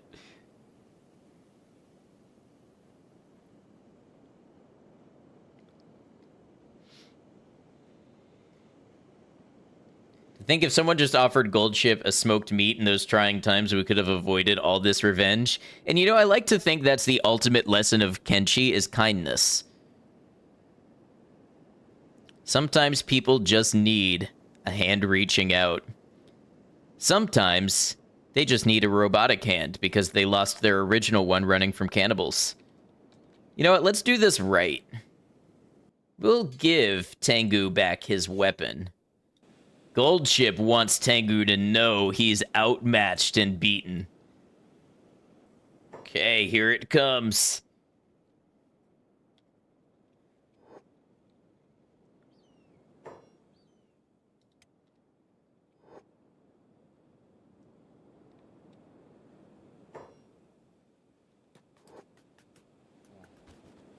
And they're off.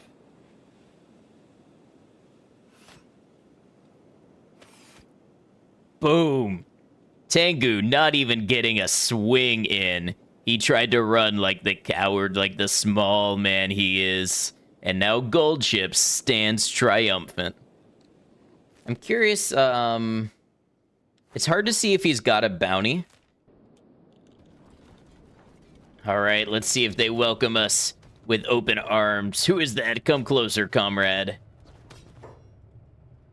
Seems you've brought me a present, comrade. A shame puppets can be so easily replaced, but this is a big step still. A warning to the other nobles. Take him. Good work, Goldship. Honored, Goldship.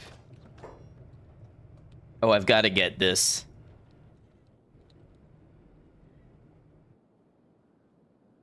Interestingly, the more you zoom out, the larger the text seems to get, which is better for a thumbnail, which is what I'm grabbing it for.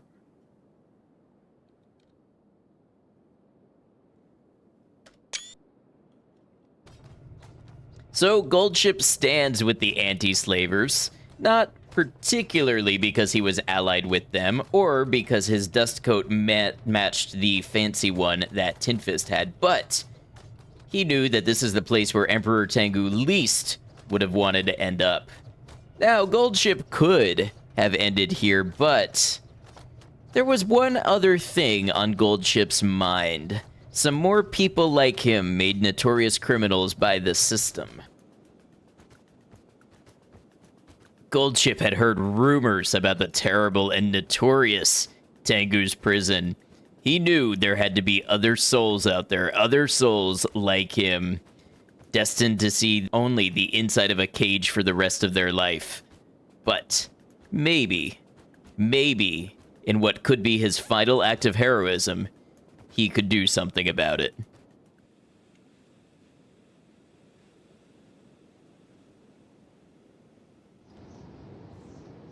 All right, we're going to get inside the vault because we have bonuses when fighting indoors, so we're going to run right past the gate guards.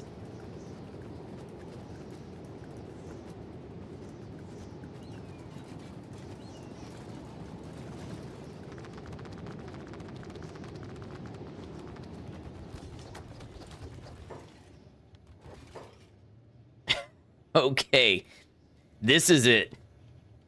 Goldship was either going to win this battle and free the inhabitants of Tengu's vault, or he would die trying.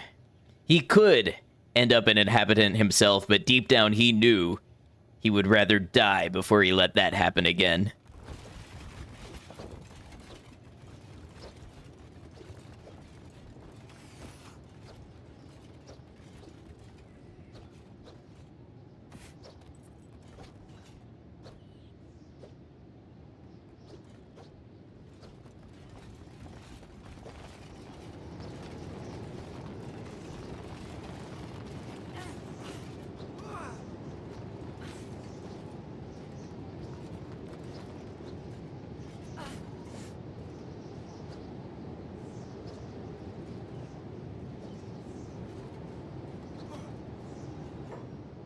He ran back inside real quick to get his martial arts bonus back.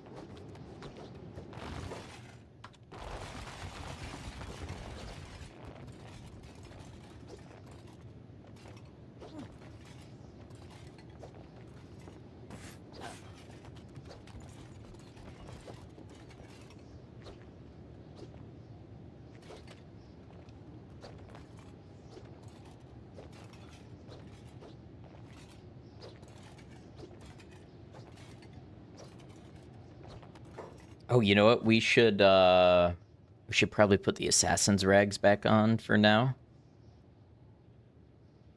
And pair it with the black and chain shirt.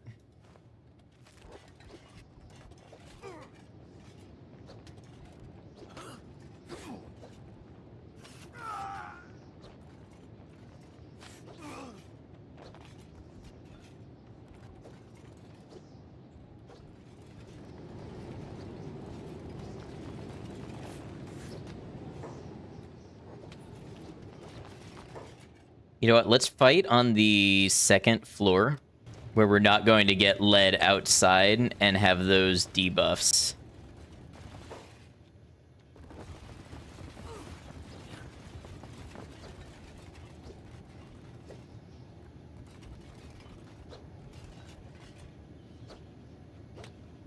Oh! Esper is down. Esper got hit by a random swing.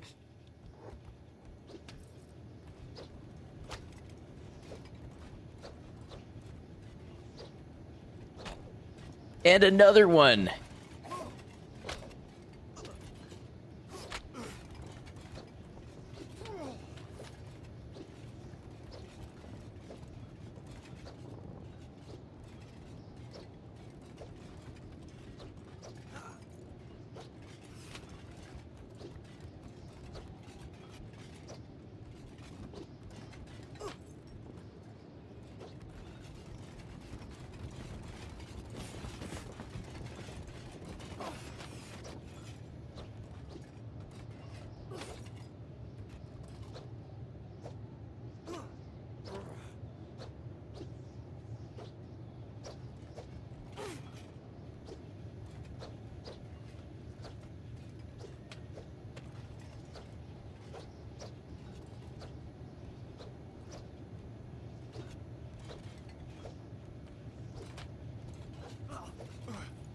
Ooh, stop taking stomach hits, please.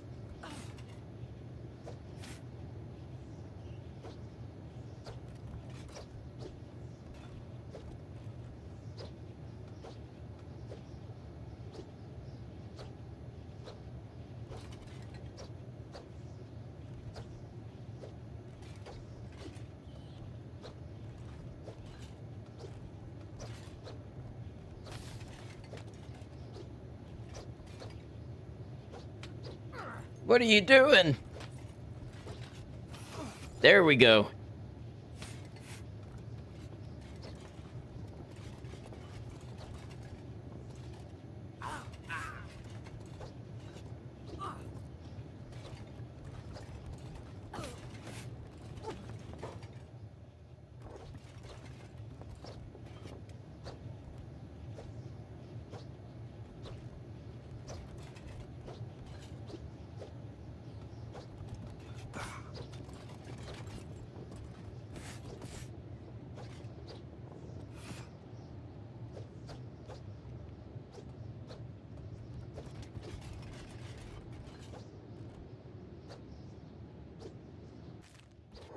Dodge skill coming in clutch, yeah.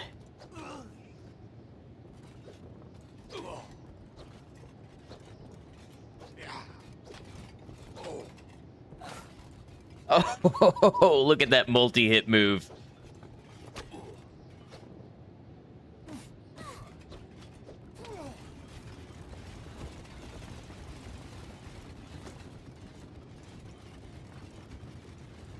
Okay. So Gold Ship is imprisoned, but they actually don't seem to be doing or caring much beyond that. Let's wake up and patch ourselves up.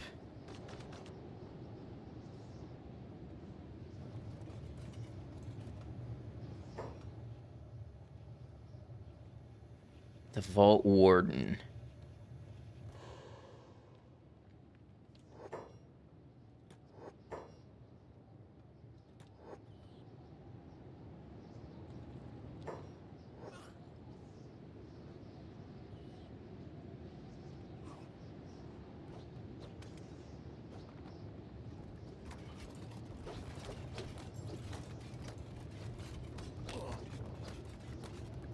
It will live just long enough to regret this. I tried to knock out the Vault Warden. Honestly, we take it as a breather. Look how quickly our stomach is healing back up. We just sit here on full speed and we take the breather. We kicked more than a few legs clean off. See, we're already up to 25 health in the stomach. Yeah, we'll be up to full health in no time. Oh, and it's getting to be night. They don't understand the type of advantage I have in the night. This is just like old times for Gold Ship. Hell yeah, look at those numbers tick back up. I like to think he's just chilling, doing a little light meditation, you know? Not even bothered, feeling the power coursing back through his veins.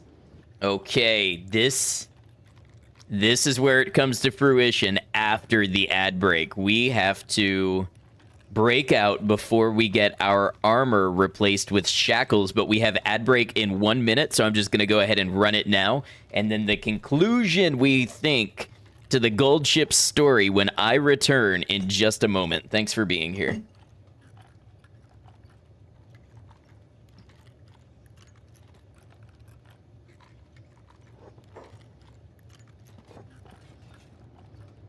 Boom! We knocked out the Vault Warden.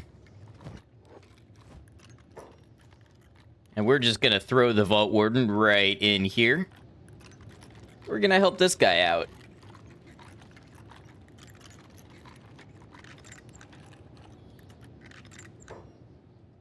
And let's get Luquin too.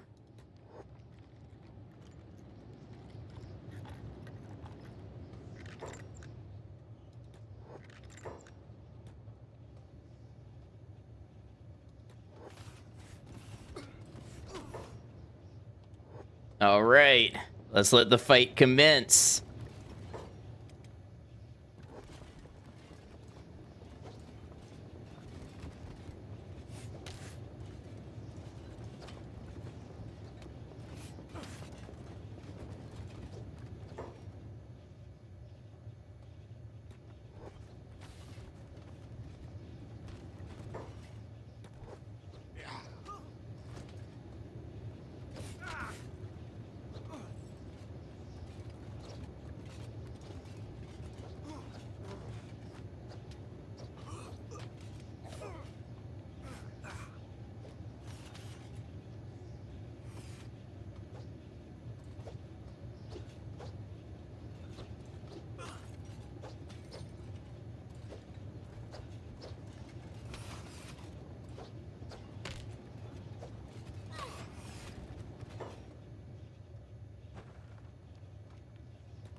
No, that leg went flying.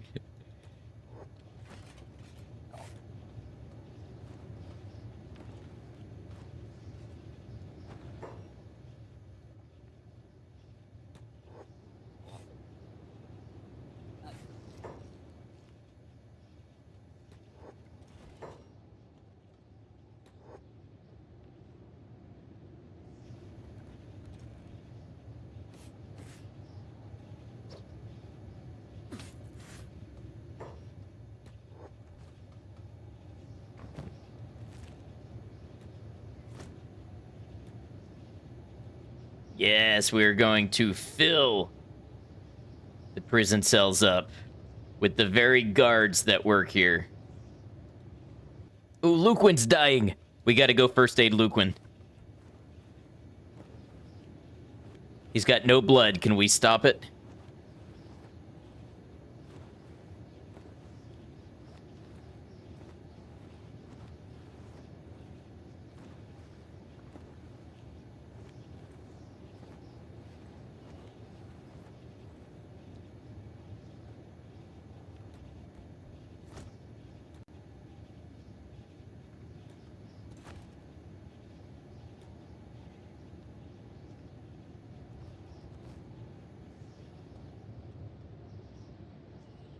Okay, is everybody over here locked up?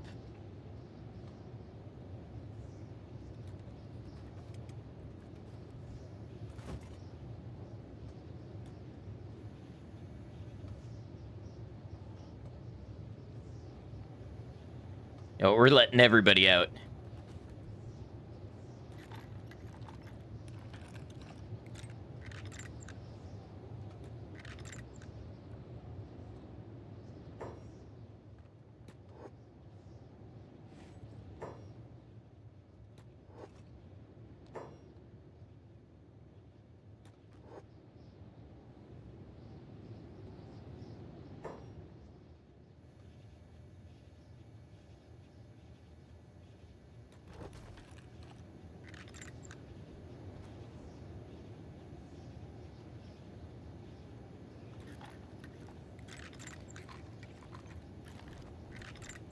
All right, we got Esper out. We got Hex out. Almost accidentally let the Vault Warden out. Random prisoner, you're coming with us.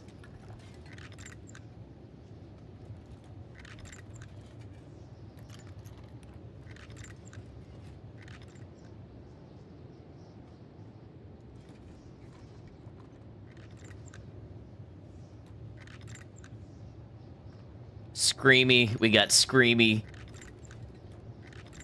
Got Psycho.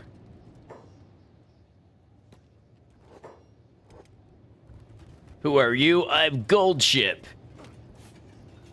And you're not gonna forget it.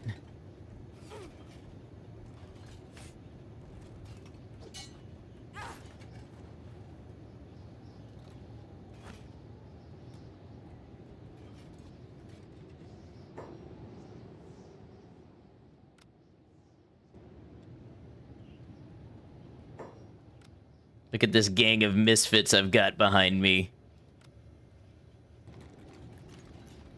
I want to see these cells full or the vault empty, whichever comes first. There's either going to be a samurai in every cell or... What's a paladin doing here? You know what? Who can get into...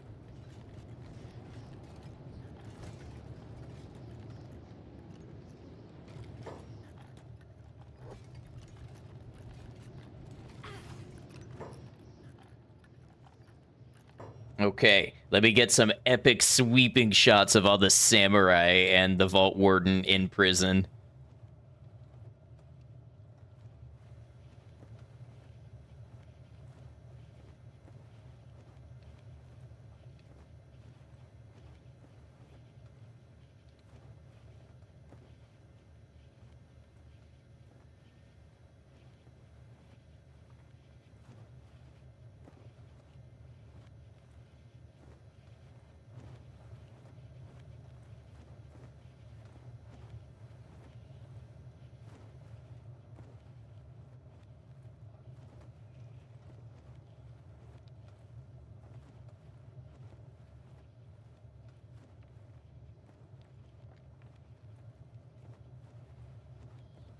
Okay, if we can only carry one out, we're carrying Luquin. Come, my band of misfits, we break free. We break free and we leave no one to tell otherwise.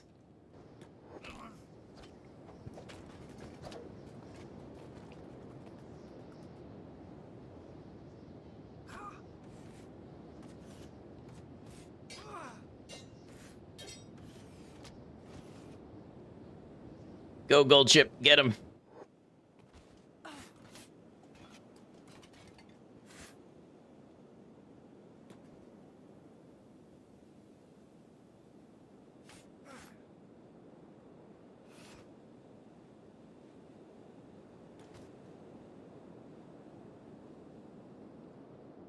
Goldship stands here back to the setting sun, Luquin on his shoulder. As the sun goes down, he thinks of it not as a sunset just on the planet, but the sunset of an empire as well. An empire that once made him an enemy and tried to keep him down. But sometimes the things that you try to keep down the most, well, they rise farther than you'd expect. And that's the story of Goldship, everyone. So this was the story of Goldship, who started naked and missing an arm in the Great Desert, and ended not too far away in that same desert, holding a liberated prisoner over his shoulder.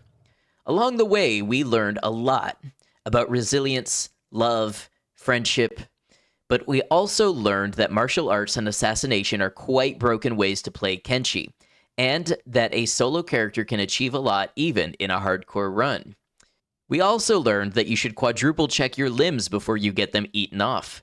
But most of all, we've learned in this world, all you've got is yourself and the people you share your journey with. Thank you for sharing this journey with me, whether you made it far enough to hear this message or not. The love I've received since starting doing Kenshi content has been amazing, and I'm really happy to continue sharing a joy for this game world that inspires all of us. There's more Kenshi on the channel already. My first blind playthrough, my video essay on how Kenshi makes amazing stories, with more to come, and probably plenty of other games as well, as I love to feature and investigate a variety of games. Additionally, I'm starting to play around with releasing early content and ad-free full-definition downloads on my Ko-fi. Notifications of releases will also be free with the following tier. Videos will be available for $1 minimum, name your own price, and free for those who are monthly subscribers on Ko-fi. If you'd like to keep up with us in other ways, we'd love to have you in the Discord, where we share a variety of conversation about games and other things, or you can join us on a stream either here on this YouTube channel or on Twitch at twitch.tv/adnoctummedia. I've only just realized while writing this that there are a couple of UC cities to the south that I didn't touch this run. I'm still pretty new to Kenshi. This is actually only my second run of the game, so these cities genuinely didn't occur to me until just now. If there's enough interest, I can make a short video where Goldship grabs these nobles and feeds them to fishmen or something. Let me know if you'd like this or any other content, such as challenge run ideas or feedback, in the comments. Thank you truly, and until we catch you again, please take care of yourselves.